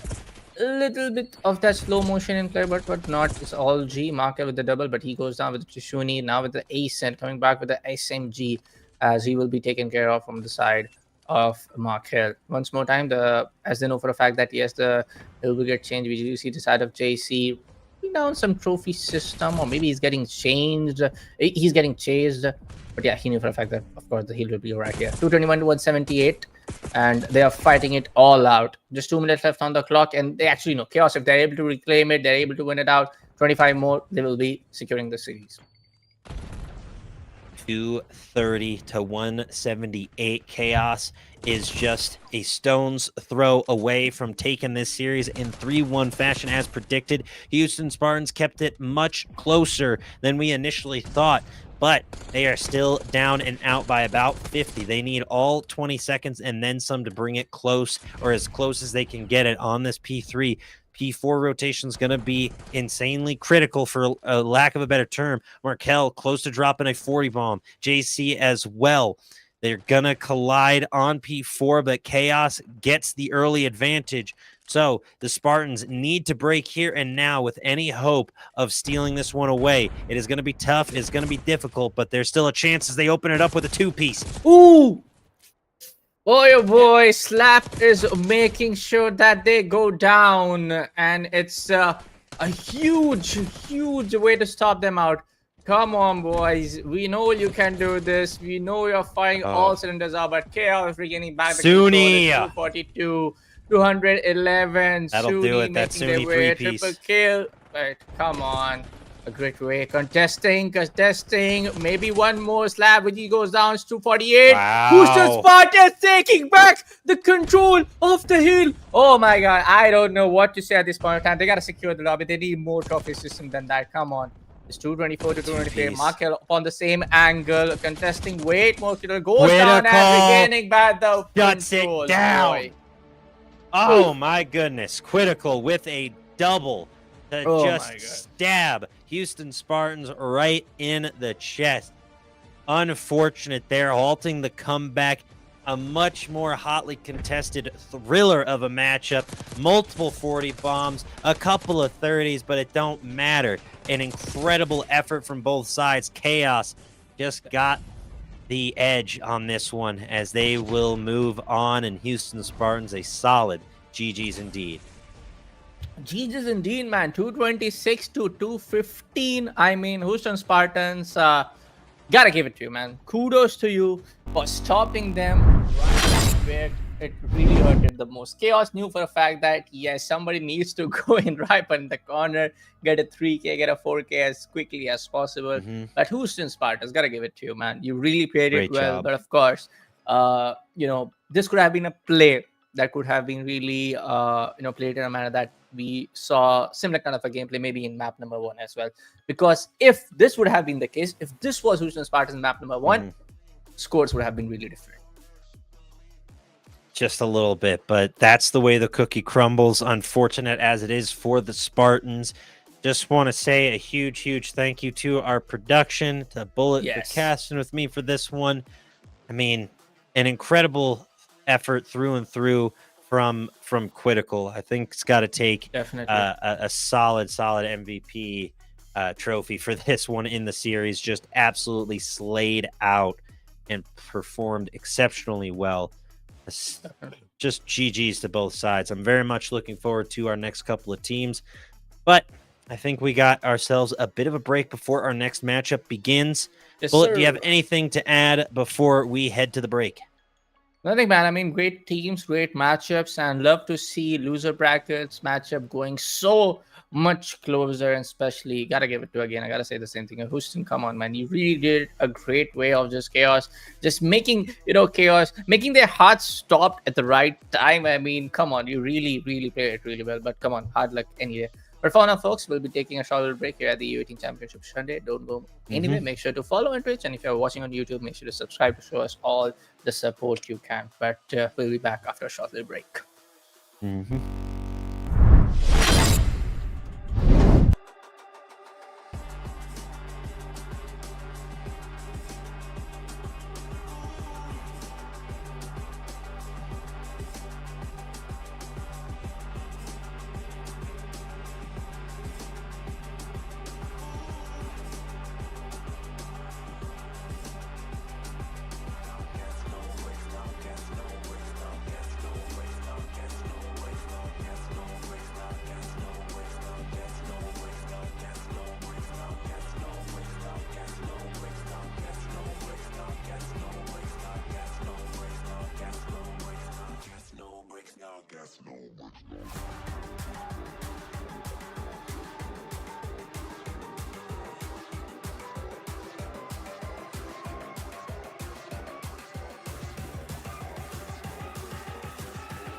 Pop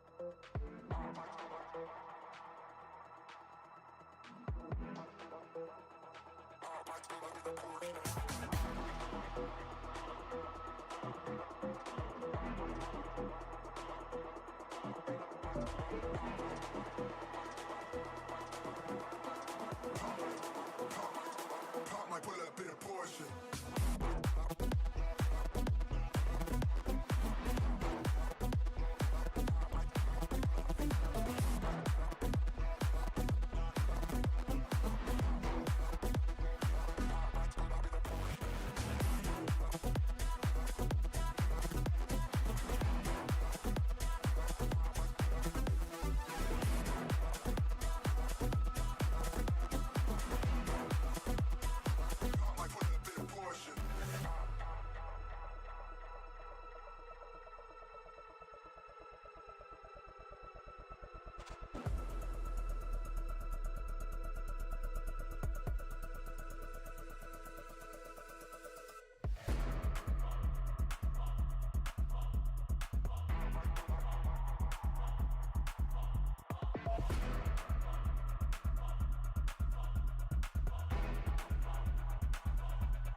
Hello, one and all, and welcome back to the cast. My name is Bigger Checks. I am joined by the gracious, the grand, and sometimes gritty Graph in the booth as we get things underway for our next upcoming matchup in what should be, I believe, our final matchup of the evening. Yeah, I believe so, but it's, just because it's last doesn't mean it's the worst one. We got a pretty interesting matchup between Chaos as well as, we've been following Chaos a lot today, you know? They've been a team to look out for. You know, the offseason wasn't too kind, wasn't too harsh to them, but they've got a pretty strong opponent up in front of them with Pot of Gold, one of the new roster, or I shouldn't say new rosters, one of the new orgs, less a new roster, because it's a little bit of the same old face we've seen around. Yeah, we've seen plenty of Chaos through and through. Pot of Gold as well, but they are here now, both of them fighting, trying to stay in this cup and hopefully punch their ticket to Grands. But either way, we go back to Hardpoint, which we have seen Chaos absolutely dominate in the lower bracket behind Markel and Quitical, especially as things get underway on P1. It's Chaos with the early lead. Yeah, Quitical, you said it. He's been a big fragger all of last season, early this season. I mean, he has been an absurd force. And starting it off strong, had a 2K earlier there. I mean, it's Chaos so far, the only team on the board so far. And they also have the P2 set up. They're ready to go, ready to lock and load for that. A couple points of scrap for Pot of Gold. That's all they've got so far. They're going to need a lot more than that if they want to fell Chaos. Yeah, Che Fu on the 4 streak, the only one making a bit of an impact on the kill feed. But right there is the squad wipe and a big break for Pot of Gold as they should be able to get the spawns here. They just need to clear out Suni. Gene able to get that done as Pot of Gold takes the lead, and a solid take for Pot of Gold as they just collapse on the P2 and obliterate them. Yeah, a really solid hold as well. 3 in a row, looking for more. Maso with a great pickup there. That's the 4 down, a little bit extended, but Markel able to trade one back onto A to try to get this going, but there's just nothing so far for Chaos. They're getting shut out early and often. They do get a couple, might be able to claim some of this scrap, but there's not a ton of points left on the table. They will be able to secure the scrap, at least temporarily. Chef was still in the vicinity looking to try to make something happen. Suni trying to catch them heading over to P3, will not be able to do so. The scrap does go Chaos's way, but it's Pot of Gold currently in the lead, hanging into this P3. A really, really good job from Pot of Gold. We know how dominant Chaos can be, and if you're able to slow them down and halt their momentum a bit, you really get yourself a big break. But Quitical with the 5 streak is going to be a thorn in the Pot of Gold's side, unfortunately, as they take over on this. Not my favorite hill in just the rotation overall. This P3 is just, it's a mix of terrible cover and just wide openness. You have to constantly look out from the mid lane. You're overwatched from either side of the map, and you can get wrapped around from palm trees. It's just not an ideal hold. However, Pot of Gold able to break it, trying to set up this P4 rotation, which is the big money hill in this one. So if you're able to lock down the P4, you secure yourself a healthy chunk of points. Yeah, Shefu, the first one there, but gets caught on the timing. That's a big piece that'll be missing for a Pot of Gold. They do still have A in the back trying to make something happen, but you got to go soon or else the front end just falls. The counter flank from Markel, it's a big chow, but nothing to be found even still. Suni staying up. Geen with great trade, looking for another. Suni's able to find that one. Where's the second trade, though, from Pot of Gold? They let Suni get out alive, and he still finds Maso. What a play from Suni. And that'll lead to some good points here for the side of Chaos. There you have a big setup ready now for this P4. A really, really incredible job from Chaos locking down this P4, but Che Fu again punching through. Quitical with the 2-piece. Suni, a checkerboard in at the kill feed, and Suni with a big 2-piece maintains the hold for Chaos, but only for a short moment. Who else but Che Fu, who again is tied up, or at least just behind the kill leader in the lobby, which is Quitical at 14-9. Doing an incredible job as now we go back to the P1 with these teams pretty much even, only a 5-point differential, Graph, and just a really competitive matchup thus far. Yeah, we might as well be tied. That's how close this one's at. 5 points evaporates in the blink of an eye as Pot of Gold literally ties this up momentarily as they take the lead. As this P1 getting mixy, but so far the guns of Pot of Gold have been really singing early in this map, especially Shefu has been playing absurdly well, but 2 trades back and forth. Maso going to break the deadlock. It's down to Tsuni. He's able to find 1. Does he expect the second towards the rafters is the question. It doesn't even matter. And the whole team is in the vicinity as Shefu is going to find 2 more. Add those to the tally. As it's still Pot of Gold's P1. They've got the P2 set up as well. It's up to Chaos to break him out. Chaos needs to find that break and that hold. This P1 is being a bit of a detriment to him right now as Che, again, going to work on a 2, on a 3, was just on a 5 streak, folks, and continues to annihilate. I mean, it is a really impressive job we see from Che lifting their team up from the brink, it would seem, as it is all Che. He has the most hill time, the most kills now in the lobby. If you can shut down Che on the side of Chaos, you have yourself a win. But Che is just being that all-around all-star that you need him to be right now. Yeah, it's a matter of when does the rest of the cavalry arrive to support Shefu. It's a big performance from one member, but one member does not make a coherent squad. Into the point they go, trying to break this pre-2. 25 seconds left on the board. There's still some players trying to hit some alt routes. It is to find 1 there. Still looking for more onto the hill. JC able to find them both. A great couple kills. Won't be able to get the 3rd on the Strider. As Shefu will grab that one. Does get traded out, though, by Macro. It will be a temporary break for Pot of Gold. And it's just the rest of the scrap to find. As 5 seconds left until we pop a P3. And Chaos are the first ones here. That is going to be the real critical part that Chaos needs to capitalize on, their early rotations and holds. We saw it work effectively on the P4 for them, so they need to do that again here. They're only down by about 7, but Pot of Gold has been edging them out slowly on the P1s and P2s. So the real strength is just going to be keeping them off of the P3. If you can get that extra time, great, but the P4 is the moneymaker on this map. That's for sure. And I mean, right now, Pot of Gold, they're the ones with control of that P4 side. Chaos, they're going to look to do something about that by the time this P3 comes to a close. But even still, big gunfight win from JC from that side door will keep this hill gray. Now Chaos able to hop onto it. But it looks like Pot of Gold, they're content with what they got on P3. They want to keep their control of P4. That was almost a great double from JC. But the trade's already hard fighting for that P4, and it's Chaos. The ones that come out on top, Markel, a huge couple gunfight wins, will give them that play. They're up in the score, and they've got a P4 locked and loaded, signed, sealed, and we'll see if it's delivered.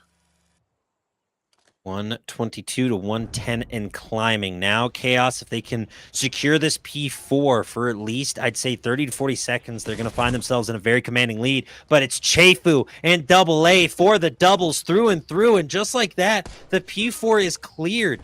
Very rarely do you see such a clean break like that on a P4 on Vault. And now Pot of Gold able to set up defensively, and they may be able to give themselves that commanding lead. I was just trying to hype up Chaos on getting.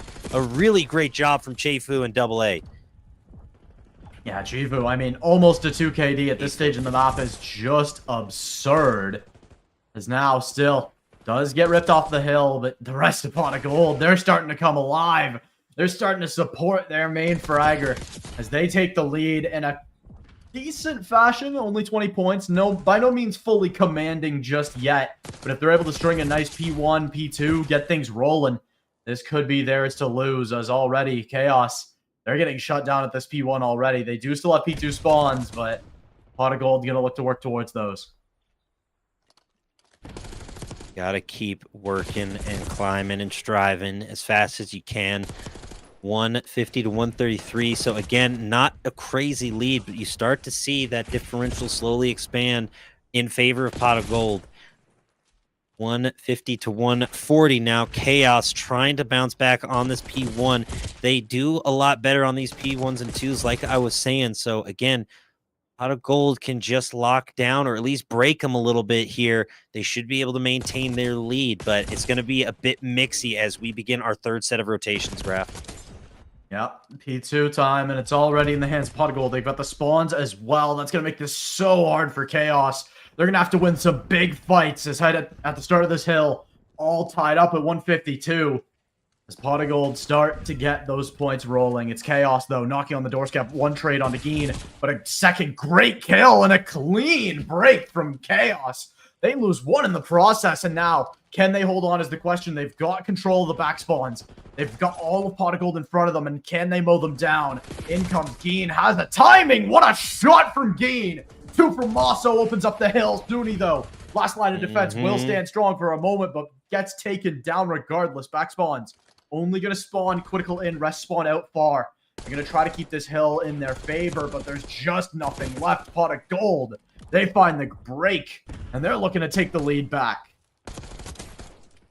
Back and forth we go on to the P2.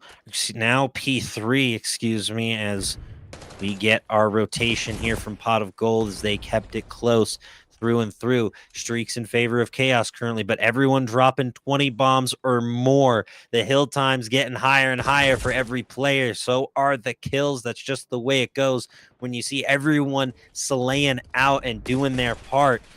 Pot of Gold now trying to hold the P3, and you see Chaos being a little apprehensive, I think, towards the P3. They want to try to maintain these spawns for the P4, and a big kill from Gene to try and push through to set up those P4 spawns, as that's the big fight. You may get something out of the P3, but you're wanting the big buck that is P4. I'm going to keep hyping it up and doing all sorts of weird analogies for it, but either way, Pot of Gold doing a great job here of maintaining P3 control. Yeah, so far, there are a couple really big kills. Geen found a beautiful one in the back line, but now Chaos. They've got the rest of this scrap locked up, and they're going to try to get this P4 hold. Last time, they were ripped off of it promptly. Let's see if they've learned from their mistake. Geen going to get that first one onto Markel. Quickly able to trade one back as JC. Still, in the sidelines will be that Bastion, but in the back line, it's Geen. How much can he do? Finds one on a Marcel. Needs a lot more than that. This will be spotted. How many shots can JC find is the question. As Geen, up close and personal, will be taken down. That's the knife in the back vanquish, but a second one immediately to replace it. It's Maso finding one, looking for a second. Can't quite do it as JC stands firm once more, but it's Pot of Gold. The ones on the hill, they need to clear out JC if they want to get any meaningful amount of time, though, as the rest of the rotations come on through. The spam almost finds Markel, but he gets taken down regardless, as this P4 is just absolute chaos, and not in the way you'd want if you're a Chaos fan. They get ripped off as Critical. The last Bastion will fall. And the rest of the scrap, 5 seconds left, goes to Pot of Gold. It's rotation number 4. You don't get to hear that often. Not too often, but either way, it's 216 to 198. Chaos did just enough to give themselves that slight edge on the P4, so now they can dominate on the P1, which is their comfort zone, it seems. We'll see if Pot of Gold can get any time, and it looks like they will, but Che hopping off, unfortunately, that's a precious few seconds you can't get back. Don't think either team will be able to win at this point as time starts ticking down. Pot of Gold maintaining control of the P1. Chaos is, I believe, trying to find a way to P2. They are not contesting this P1 as much as I thought they would. And Pot of Gold able to come back within about 7 points. So we are coming down to the wire here on this P2, which I think could be the decider. Yeah, P2 almost certainly will be the one to decide it. It's Chaos getting the scrap on this P1 still. A on the hill will get barely taken down, as that is time to go. It's time to go over to that P2. The scrap is relevant, but not as much as the positioning. It's Geen to find the first kill on Asuni. He's still looking for more from the top ropes. It's A finding 2. The break almost there. 7 seconds left on the actual timer. We may see a timeout. 4 seconds left. Chaos, they just need to hold them off. They can do it on purpose. Onto the hill one goes, and they just need to vacate. They just need to get off, and they do it. How often do you see that? A full timeout, and Chaos, the beneficiaries. Saved by the bell, folks. Only a 9-point differential between these two squads, and we're just getting started. A 42 bomb made an appearance on the map, just to show you how long this hard point went and how close it was. An incredible effort from both sides, and it was Critical, I believe, dropping the 42 bomb. 5,000 damage for Gene and another 40 bomb. An incredible effort from both sides. And again, Chaos, the victor here, but only by a few short moments. Woo! Yeah, I mean, honestly, the I guess match timer crept up on me a little bit there. Not something I think either of these teams were expecting going into this, but Chaos definitely the beneficiaries. They'll take a nail biter of a game one. Now heading into map 2, we're heading to Hacienda S&D, one of my favorite S&D maps for good reason. There's a lot of options for complexity. And I think this is a true test for how well coordinated a team can really be on S&D. I think that's going to be the big thing for this map too. The coordination has to be locked in, or you're not going to get much done on Hasi.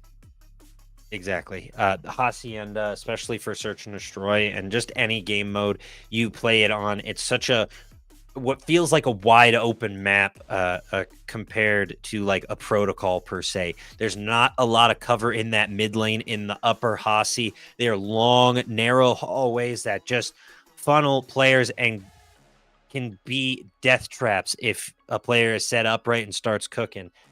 There's a few little corners and places you can hide, but in Search and Destroy, and especially with how these teams are playing, I expect it to be a bit of a nail biter. I don't know if we'll see around 11, but I know it's going to be a competitive matchup either way. Pot of gold. Got to play with a little more anger, a little more fire. You lost by 9 seconds. We'll see if 9 seconds comes into play here at all, but round 1 currently underway as Maso grabs the first blood. Yeah, big one to find. A lot of Hacienda is these first bloods. We see even the top teams in U18 sometimes struggle to keep those under roll as Geen gets a second one. Maso making it look easy as Marcel, the last one up. 1 versus 4. I mean, has the bomb, but everything else is against them. Has a decent position, and I don't believe they were spotted by Geen there, so it could get a little bit of a backstab, a little bit of a freebie. There it is. But now, I mean, look at those arrows start to turn. Things start to get dangerous quick. And as quick as it was dangerous, it's over. That is the way the cookie crumbles. Pot of gold able to bounce back, get the momentum in their favor. Maso with a 3-0 start, wanting to get this Search and Destroy, already forcing that map 4, but we can't be thinking about map 4, at least not yet. Just got to focus on the here and now, the Search and Destroy. It's my bread, my butter, my sugar, my cream, my everything when it comes to casting in the Call of Duty competitive scene. We'll see who can take the W here as Pot of Gold annihilates in round 1. Round 2 underway, Graf. Yeah, this is going to be an interesting one. It's going to be the big thing is how does Pot of Gold set the pace here? Do they try to slowly work mid, or are they going to try to do something else? Some pre-fire shots through mid. We'll get a little bit of a tag, nothing too crazy just yet, but it does establish map control for Pot of Gold here. They're going to try to make it through towards this B-side. Geen and Maso again opening up the kills. They're continuing to fry out in the blink of an eye. It's down to JC, and he's not long for this world. Pot of Gold. Rock Chaos's world in round 2. And we saw this in Chaos's previous matchup. They struggled a bit in the Search and Destroy. They kept it close right until the very end. But when you have a much more experienced team, it would seem in the Search and Destroy aspect over the Houston Spartans, Pot of Gold just seems to have his Chaos number. Now, it's only a 2-0. I think it really starts to become a detriment if you drop a 3-0 and even more so in the 4-0 as Maso continues to stack up streaks. He gets a little higher. He could see a late game Hellfire missile come into play, especially with both objectives on the outside of the map. That can be incredibly detrimental as we get things started with the JC First Blood. Yeah, this time, First Blood in the hands of Chaos. Can they convert the round off of it?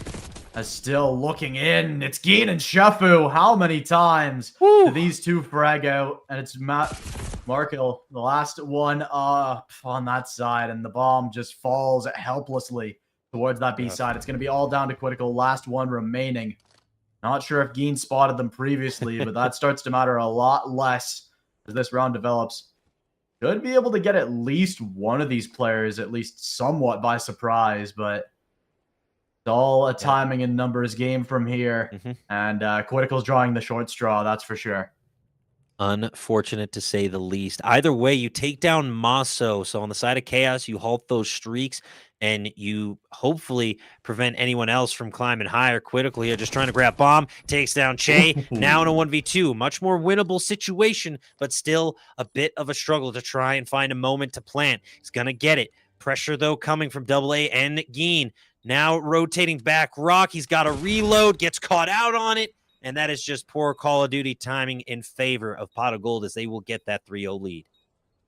Yeah, I mean, a big reversal on a round like that where Chaos, the ones with the first blood, they had a good amount of map control, and then time in and time out, it's Geen +1 just consistently getting kills in those high-pressure situations. And, I mean, Pot of Gold, like you said earlier, when it starts to get to that 3-0, 4-0, it starts to slip out of the fingers. Chaos. Yep.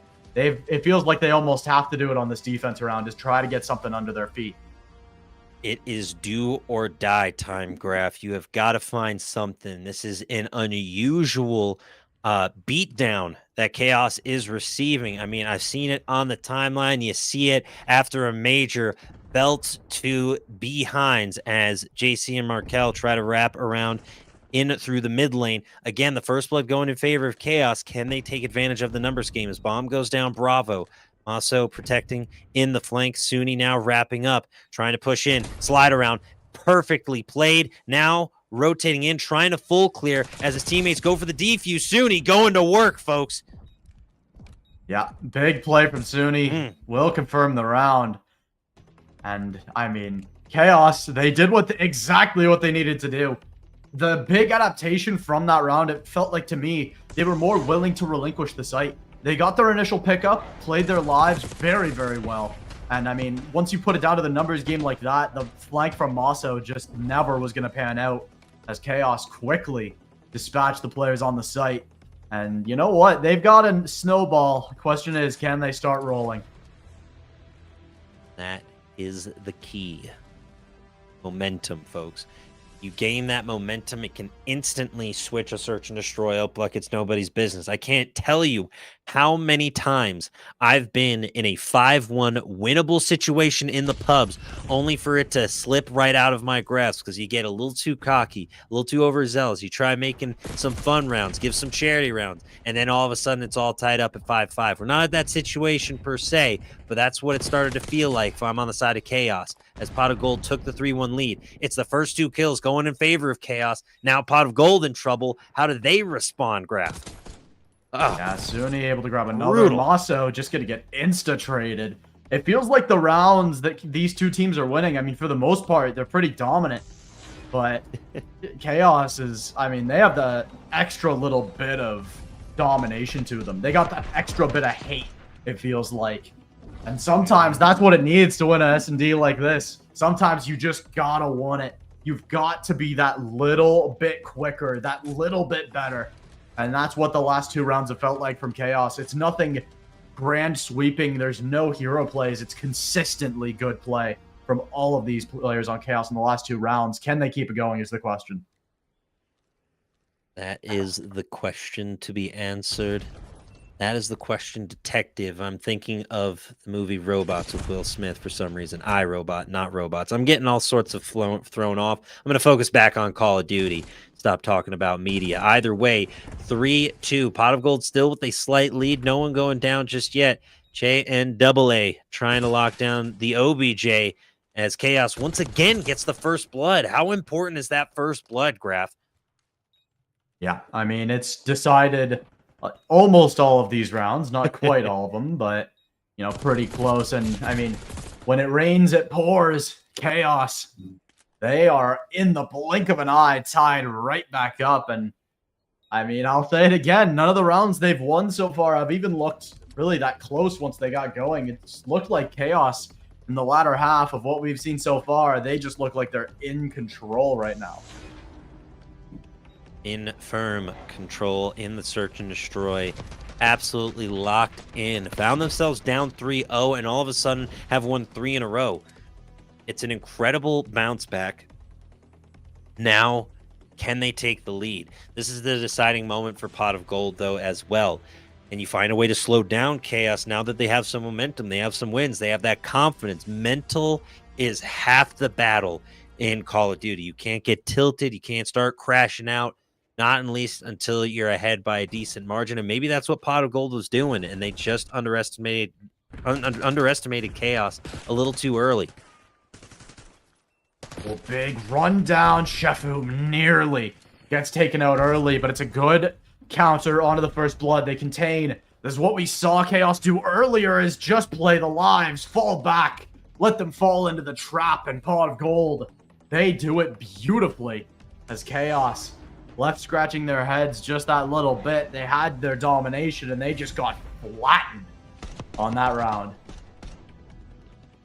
Beautiful job from Maso, able to bounce back from those 3 rounds in a row that they took L's on. Now bounce back in a big way. Can they continue that streak? Once again, that is going to be the question. Is you stop the momentum, but now you have to try and keep it for yourself. Che, the bomb carrier, looks to be a bit of a rush in through the mid lane. They're going to wrap towards Bravo, waiting for that peek in mid lane from Chaos, but it's not coming. Bravo's left a little bit wide open. If you slide in just at the right angle, you should be able to get the plant, but Markel takes down Che. He was in the boathouse to get the first blood yet again. And now it's a similar situation to before. Chaos, they give them the space, they give them the plant. But how much can they restrict it from here? A little bit slower this time. Also able to find Mackerel down towards that boathouse. And then Geen. It's always Geen +1 in these situations. With everything on the line. So consistent. As now, Maso, the one that's going to have to answer the call. No, Critical goes the other way and finds a timing there onto Geen. Now down to the 2v2. They have to fly towards this bomb.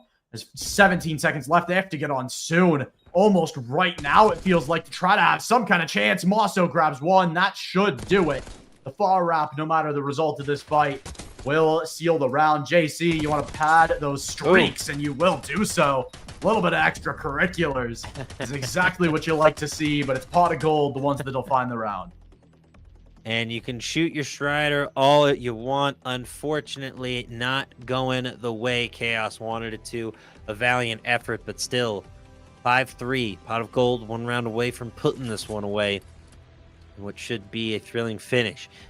Not going to say it's over just yet, but Chaos is going to need some pretty stellar rounds back to back to back to take the W here.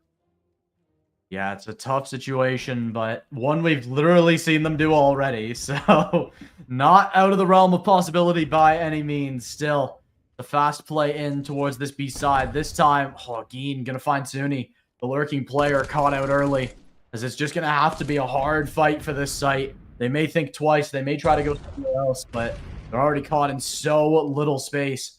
They may be out of options up close towards the door. This first fight means everything. Can't quite find it on either end. Maso leaving alive, though. The flank sniffed out. JC able to grab that now. The round looks so possible. Chaos. They have the option of going over to A if they so desire, but they're going to keep bashing against B. They'll make them crack. And they'll make them find it. But again, the small little peek hole on the feet will be the Dame, as Critical able to find one on a Massacre. Got to be careful of those peek holes, everybody. Be careful of those peek holes. Yeah, that's for sure. Critical 1v2, and that will do it. Pot of Gold. They'll take us to map 3, tied up at 1 apiece. Love to see it. They found their Pot of Gold at the end of the rainbow. Double A, putting up some damage. With the AMS-85, it gets the drop shot final kill in the kitchen. Cooking up something dangerous, I hope. It got to be feeling that way. Taking down Chaos. Now we go back to a respawn mode in control. And what will hopefully be a somewhat thrilling and close fight, just like the hard point. Mostly dominance out of Pot of Gold. Had me a little worried when they lost, 3 in a row. But got back to their winning ways, locked in, and put that one away. Yeah, now heading into a map 3, I mean, it's protocol control. This map is... It feels like playing Tick Simulator sometimes. So it'll be interesting to see. I think this will be a true test of these teams' resilience. I mean, it is almost certainly coming down to ticks for that round 5. I mean, unless something absurd happens. That's just how it feels on protocol control sometimes. I mean, sometimes it's true, sometimes it's not, but when the teams are evenly matched, that's almost always the case. That's where you really get to see these teams dig deep. I mean, you're fighting a losing battle on that offense, but you're going to have to do something, some way to make something work. Set yourself apart, make anything to become that round 5 opportunity. And, I mean, both of these teams love to see it, getting in there quick. They don't want to waste any time. No, they do not. There is no time to waste as we get things underway.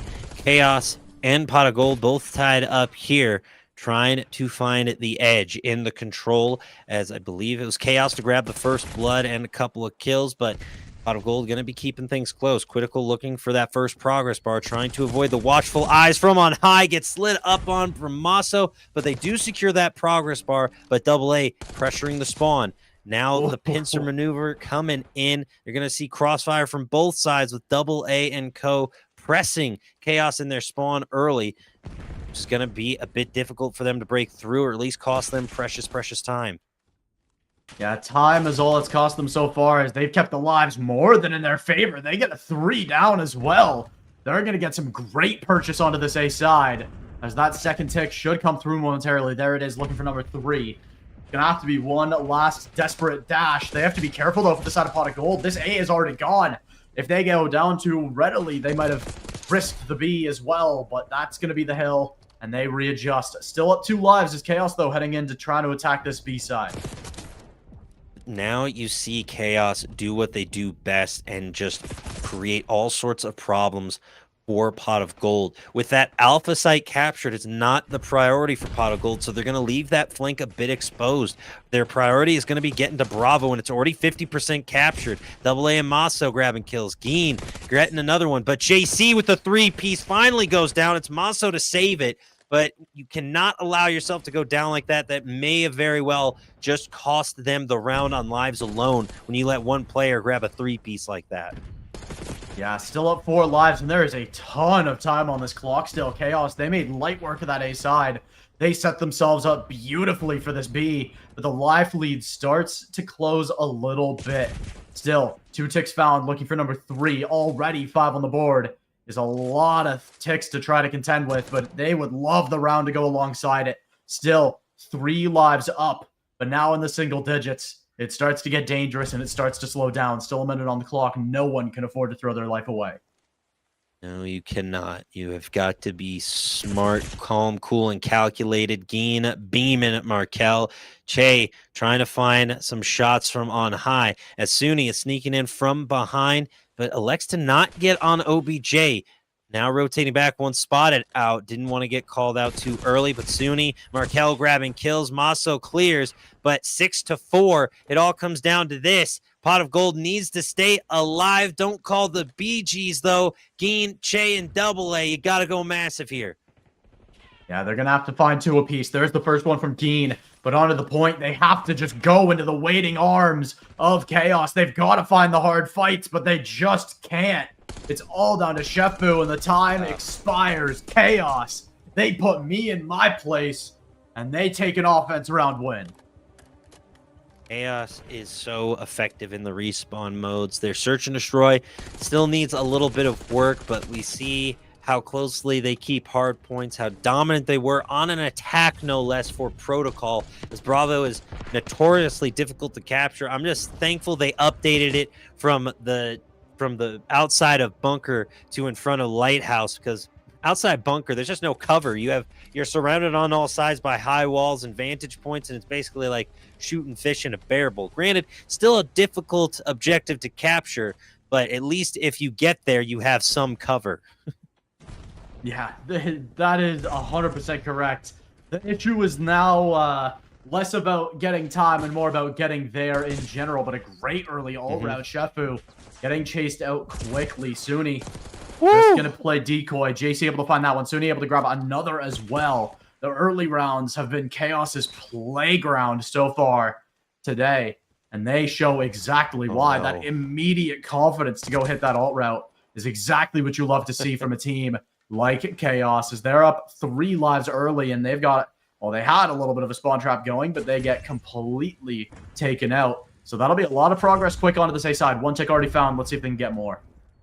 Yeah, a really, really good play from Geen to clear spawn. Markel and Critical, though, trying to clear house, but Double A with a double kill of their own. Suni is there to clean everything up, so only a single progress bar. You sacrifice a lot of time on the clock and a lot of lives. You drop to 18.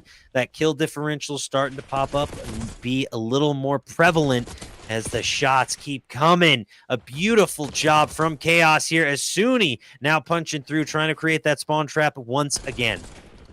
Yeah, they have to worry about the player on the A side, but they're more than willing to let him sit there for a little bit if they keep that spawn trap going. It has to be the patience from Pot of Gold to let that player do something, and they're going to grab 3 for 1 on the side of Pot of Gold. They will be able to freeze and get some more progress going through. JC, the player up close, he'll be shredded by Double A. Still, it'll be the A site gone in the blink of an eye, but Suni, he's been the absolute nightmare for this Pot of Gold team in this round. He's made that second floor his home, as now 5 lives is a tough hill to battle through for the side of Pot of Gold, especially with this B side. They've got to do it nonetheless. They're going to have to win an offense round eventually. The question is now or later. I don't think it's going to be now as the lives start to dwindle for him. And again, I think Chaos still made some mix-ups there on the Alpha Hill. You realize they're stacking. You realize you can't break. Don't just keep throwing bodies at it. You're wasting lives. Just try to rotate to Bravo to set up for the defense as Markel with a massive 2-piece. Pot of Gold dropped to their final 5, now final 4. Don't call the March Madness squad on me just yet as Pot of Gold tries to find something, but 11-2, 11-1, and done. Pot of Gold goes down yet again as Chaos takes a 2-0 lead, and something tells me they're going to be back on defense and feeling all right. Yeah, I mean, a big consistent round from Chaos. I mean, obviously there were a couple of points where it got away from them a little bit there, but I mean, it looked like they were just in the driver's seat. They barely sniffed at that B side for the side of Pot of Gold, so it's a big couple rounds in a row. Pot of Gold, I mean, the answer still stands. When are you taking that offense round? And it's going to be next round or never. You got to win this one first, though. And against a red-hot Chaos squad, it's a bad time for Shefu to fall a little bit more silent. 5-16 is not what you need to see, especially from a player that was playing so well in map 1. That is unfortunate, but that's the way the cookie crumbles in control, especially when you go up against Chaos, who's just so effective with their gunning. Everyone going positive. Critical, the only one really close, maybe Markel as well at 15-14 and 16-14 respectively, but they are playing phenomenal control and doing a great job of keeping Alpha clear for the most part, or excuse me, attacking Alpha as they grab that first progress bar. A triple kill from Double A to keep things close and lives remaining, but this is really Chaos's match to lose at this point. They should be able to take the 2-1 lead before the hard point.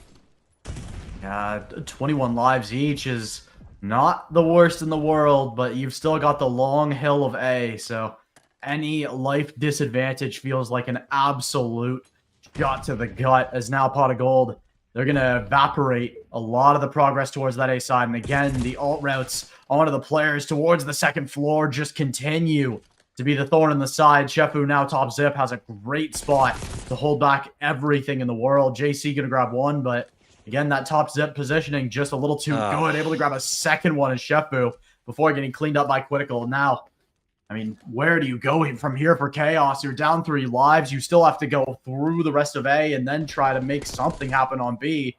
But it looks like they may not even get that far. The tick game is being played to perfection right now for Pot of Gold. The question is enough to, pull back their earlier transgression in this map? I'm not entirely certain, because Chaos will go right back to defense either way after this one. And Pot of Gold is playing phenomenally, yes. I'm just confused as to some of the pushes and plays Chaos is making here. This is just bizarre. They haven't been able to clear their top spawn building in ages, and they give Pot of Gold the round, I think. Hopefully they bounce back on the defense, but that was just a a bizarre round from Chaos. It did not seem like they were playing as effectively, communicating, calming. I don't know what, but it just did not seem like the same team we saw just grab a 2-0 against Pot of Gold. But either way, we'll load up around 4 and see if Chaos can bounce back. Yeah, it's going to be tough one way or another. The question is now, as far as ticks are concerned, does Pot of Greed have to win 1 or 2 defense rounds in a row? Or do they get that ever? You know what? I won't say ever as easy for the sides because they've lost on both. And now they're going to have to win on both. Not something we say often about this map, but going to have to come through regardless. Maso and AA going to get a couple great early kills. Early life lead is great, but the positioning is even more important. Geen almost missed that player. Will still turn back and get Suni. And a team kill at the worst time leads to Pot of Gold getting some great progress on A. They may be able to get the full hill here. 2 ticks at the very least. That third one's going to be under contention. Unfortunate, folks, to say the least, for Chaos here as they continue to run into a wall of gold. It seems Pot of Gold now just trying to find a way to bounce back. They are leading by 7, and I'm just utterly confused as to what mix-up sort of happened with them, or if Pot of Gold was just trolling us this entire time and decided to lock the bleep in, if you catch my drift, Graph. Yeah, I mean, these last 2 rounds have just been complete night and day from the first 2, to the point where, I mean, B is almost gone, and we got 2 minutes left on the clock, and a lot of lives still cooking. I mean, by no means is this round impossible from Chaos, but they're going to have to mount a firm offensive on this B side, and the wrap from Geen might call the toll of the bell. Only doesn't quite sniff out the second player, JC. There it is. That should do it for this round 4. Absolute domination for the side of Pot of Gold. And they set themselves up beautifully. That is insane. I'm bewildered. I've never seen such an insane differential. I thought it'd at least be close if Pot of Gold was going to make it a comeback, but it's a complete heads and tails of a situation as Pot of Gold, I believe the final lives remaining was a 21-9. So Pot of Gold able to outslay, outperform, and just purely dominate. And now you see how well they played, forcing Chaos on the attack for round 5. So again, Pot of Gold has the momentum, has the advantage here, and in surprising fashion, may just win this one in a 3-2. Yeah, it's all down to this last round. Chaos, the ones forced to mount the offensive. They've done it once already. They're going to have to do it again, but this time, Pot of Gold is red hot. Geen and AA going to make that early set of kills a 4 down. Maso on 5 in between the 2 rounds. Looking to make his way towards that Hellstorm. Even still, it just looks like Chaos. They've run out of gas. They're already down 6 lives in the blink of an eye. They look nothing like the team we saw in the first round. They're going to have to bring that team back out of the depths if they want any chance. Double able to grab one there on a Suni. A second on a Markel, and, I mean, Shefu. He's doing Shefu things even still. Slow start to the map. He may be the reason that Pot of Gold's back in it. He was 2 and, I believe, almost 15, or apologies, 4 and 15 at some point, and he's lit up the kill feed ever since. And Chaos, they just look like they don't have a response, no recourse, no fight left on map 3 as Pot of Gold 15 seconds away from a map 3 win. Absolutely insane. A checkerboard in the kill feed, but it may not be enough. Suni makes a mad dash trying to get to Bravo, as it looks like Chaos is going to full stack on to Alpha with 5.8 left on the clock. It's 23-9 in lives remaining. These guys have been slaying out all night, and all of a sudden, they can't get more than 7 kills in a round of control? Chaos, what? WTF, my goodness. An insane comeback for Pot of Gold, but I am absolutely stunned, flabbergasted, bamboozled. I've been Smeckledorf. I don't even know what that means, but I trust SpongeBob enough to know that I am absolutely confused with Chaos in this very moment. I'm right there with you. I mean, it's been a while since I've seen a meltdown like that in the middle of a map. I mean, partially credit to Pot of Gold. They played fantastic in those last 3 rounds, but wow, that was a completely different Chaos team. I mean, we better hope we see the team from the first 2 rounds in map 4, or they're going to be sent packing out of this cup. I'm going to need to do some VOD review myself after that one. I mean, Chaos had everything going for them in that control, ready to take a 2-1 series lead, but they just got absolutely blitzed. Is Pot of Gold just hustling us right now, lulling us into a false sense of security with our callouts? Oh, Chaos is winning the respawns. Chaos knows how to do this. Chaos, Chaos, Chaos. We're saying Chaos so much. Pot of Gold, you know, they're probably feeling a little ticked off. They heard us through the ether and be like, all right, you want us to show up, we'll show up. I wish they did it a little sooner, because now I just look like a fool. And I feel like one. I've just been absolutely smacked up by the insanity that Pot of Gold just laid it down on Protocol, Graph. Yeah, insane. I mean, now heading back to Hardpoint, it's all of a sudden, in the blink of an eye, do or die for Chaos. They're going to a Hacienda Hardpoint against a team you've already lost Hacienda to, obviously.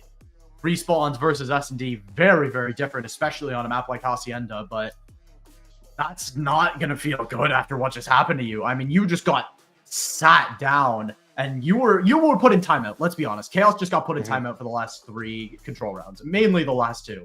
They just got told, okay, go over to the corner, and you sit and think about what you just did, as they're going to have to rip themselves out of that corner and really make something happen come map 4. 100% they have to, because if y'all have some short-term memory loss, Chaos only won that first hard point by 9 seconds. 9 seconds is all that determined that one. I mean, for crying out loud, the clock ran out. It was so competitive. The teams didn't have enough in them to push it to a 250 scoreline, which is just insane. You don't see that all that often in pubs, in the U18, or even in the amateur scene. So just to show how closely these 2 teams are matched up against one another, that should show it right there, at least with the hard point. But if I was a betting man, if I was to say, hey, here's my entire life savings, I'd probably be putting it towards Pot of Gold right now after that thrashing they put on Chaos. Yeah, I'm right there with you. I mean, again, especially heading to a Hacienda hardpoint, it's by no means over. Like, that, don't let us convince you otherwise, but Chaos, they've got to think and take a good long think at what happened in that last map, and it looks like that's the reason why we're going to maybe look to send it to a break here. It doesn't look like they've started the next map just yet. So we're going to head to a quick break. Do not go anywhere, though, because we're going to see if we get a response on map 4 from Chaos after the break. Let's see what happens.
Pop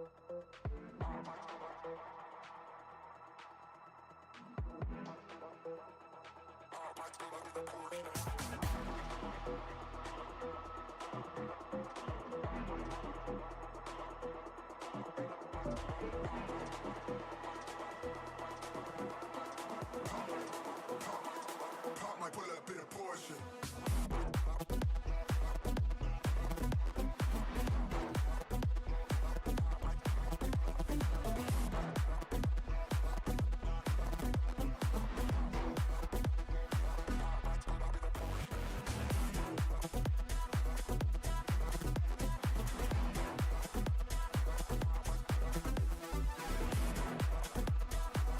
Pop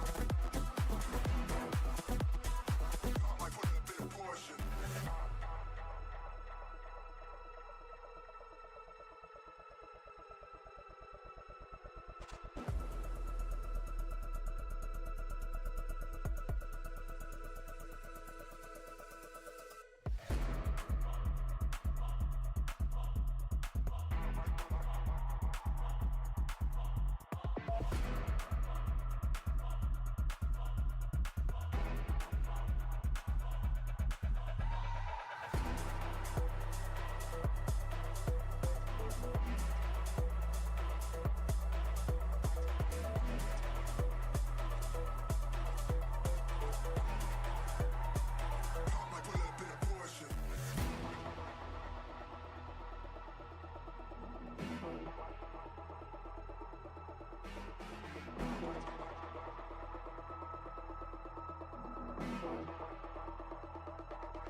Pop my bullet, bit of portion. Pop my bullet, bit of portion.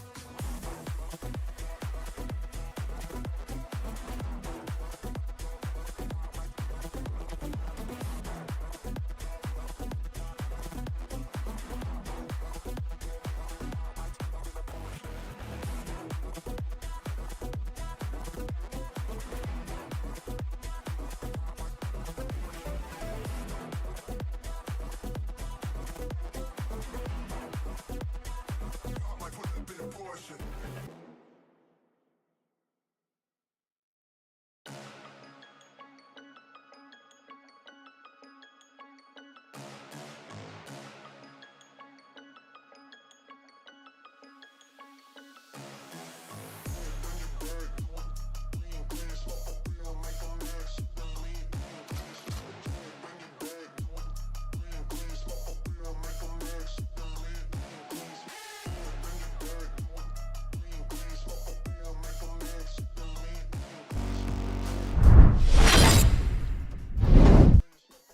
All right, ladies and gentlemen, we're back. Map 4, Chaos against Pot of Gold. A little birdie told me we're seeing a sub out from Chaos here. JC is out and Mirror is in.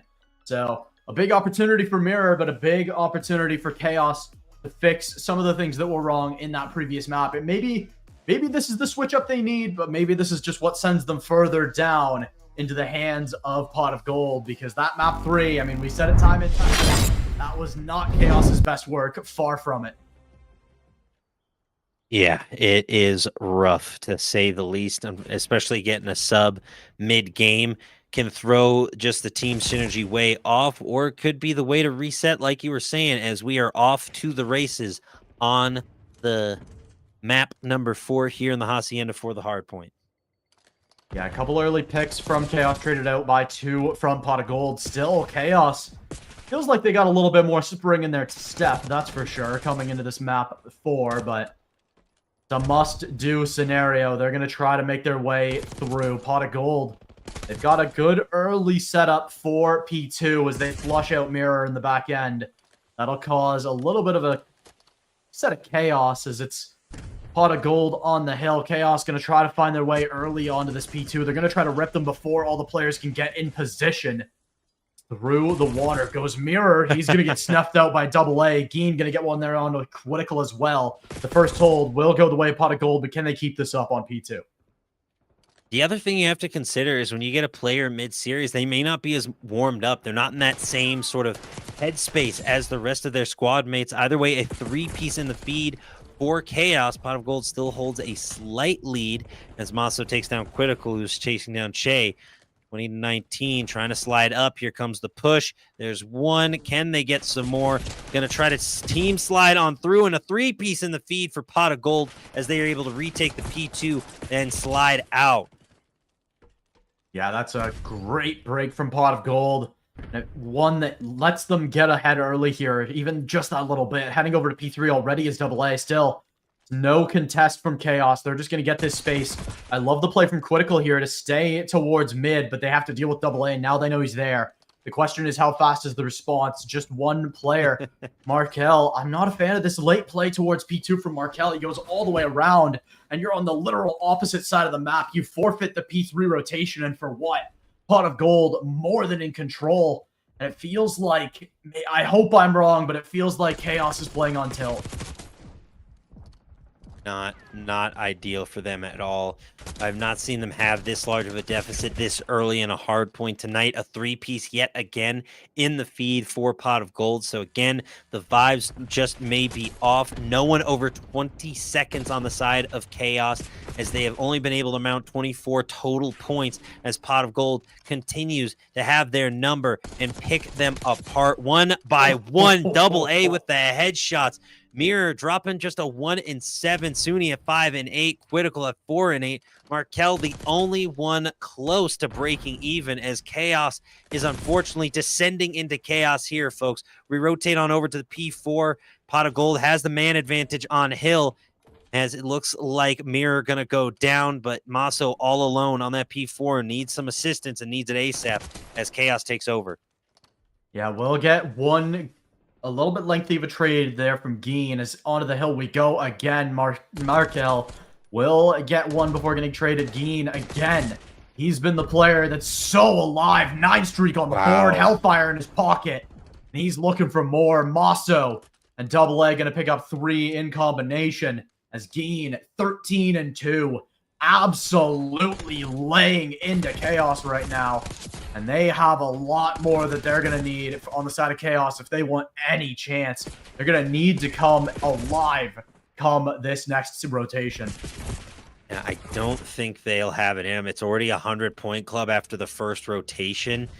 It is going to take a Herculean effort at best. Cheifu shooting his own teammate. What? Yeah, what is going something on? I think Pot of Gold... I'm so confused with Pot of Gold and Chaos right now.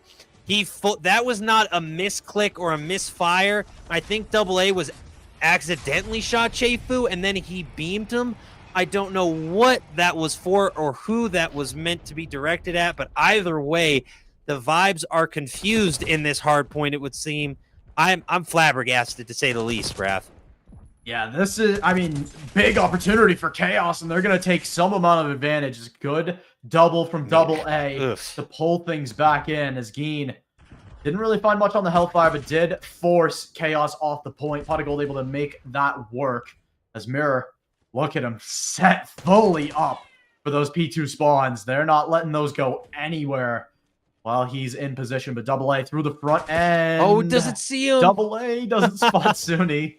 I was going to say, AA, you good ran buddy. right past him.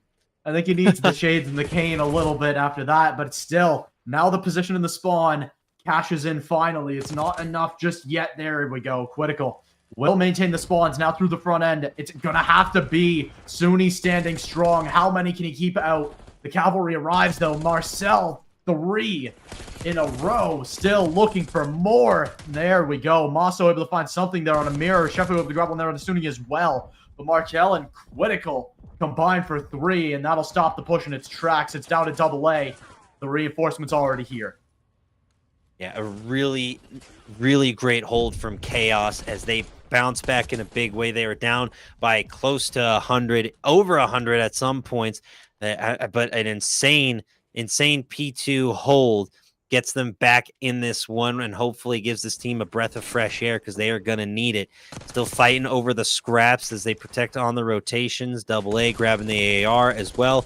Looking for that final kill, but can't quite find it on P2. P3 in control for Pot of Gold, but again, the wraparound from Chaos seems to be working. We'll see if Pot of Gold can retake. Yeah, again, I'm not a fan of the late hit there. This time from Pot of Gold instead of Chaos. They get late to this, but they just fry them all off regardless. Marcelo has to be the one to make something happen.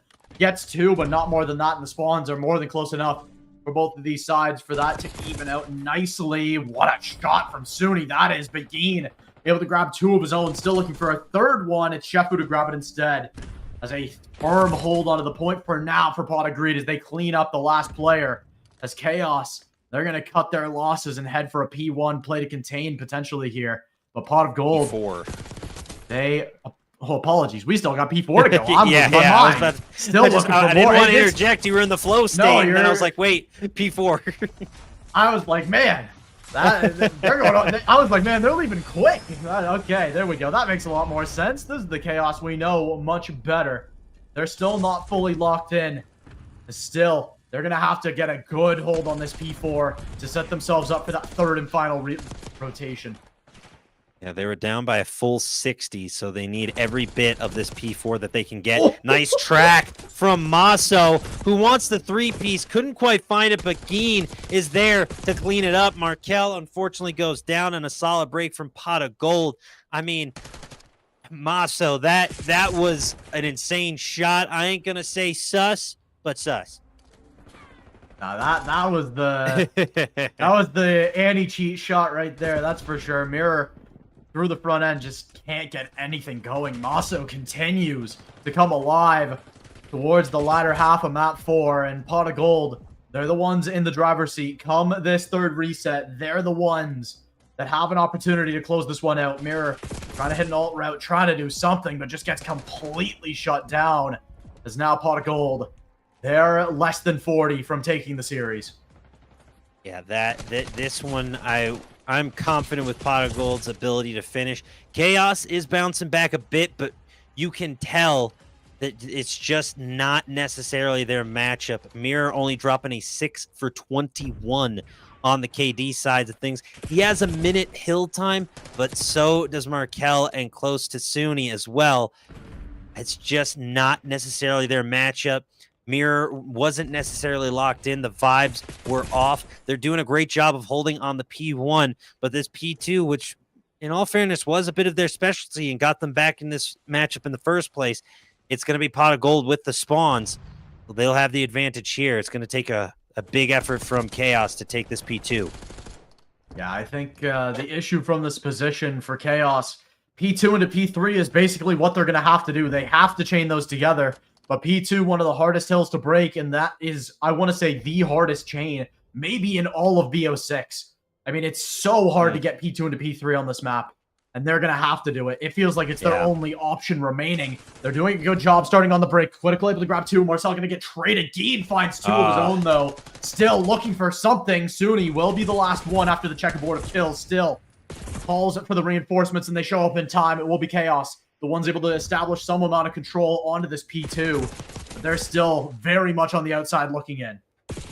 100%. And to go on to your earlier point, I'd have to argue the Vault P3, P4 rotation being the most difficult in Black Ops 6. But either way, Pot of Gold punches through with a big 3-piece. They won't be able to win it here, but they are a stone's throw away. They give up a few seconds of scrap. I don't know why.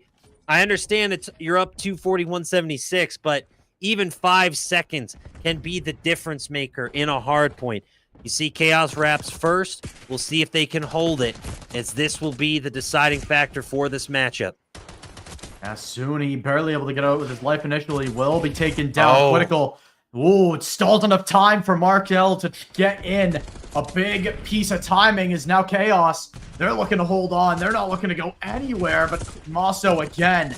When you need a kill, he's good for it. Shefu gets 2 of his own. Critical going to shut him down before anything gets going, but only 8 seconds left till Pot of Gold are the winners.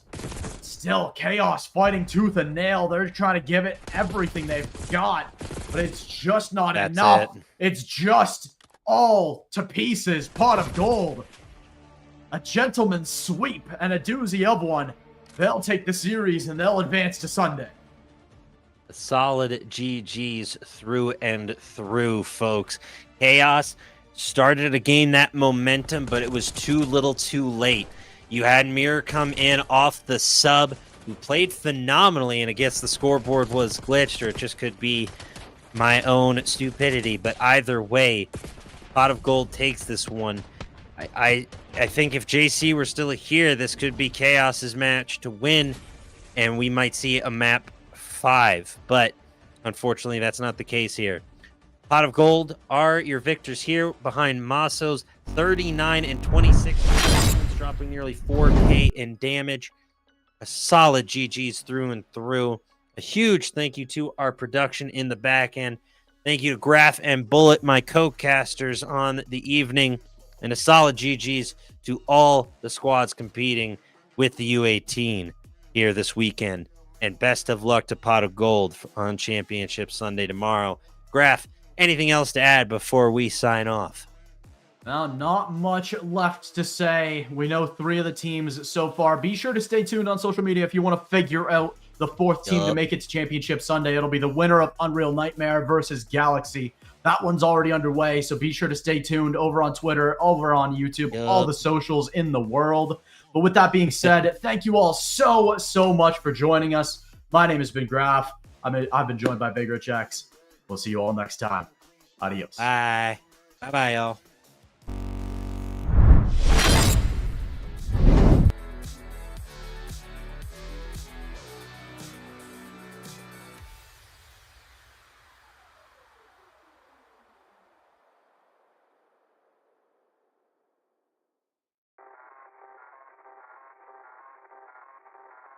Thank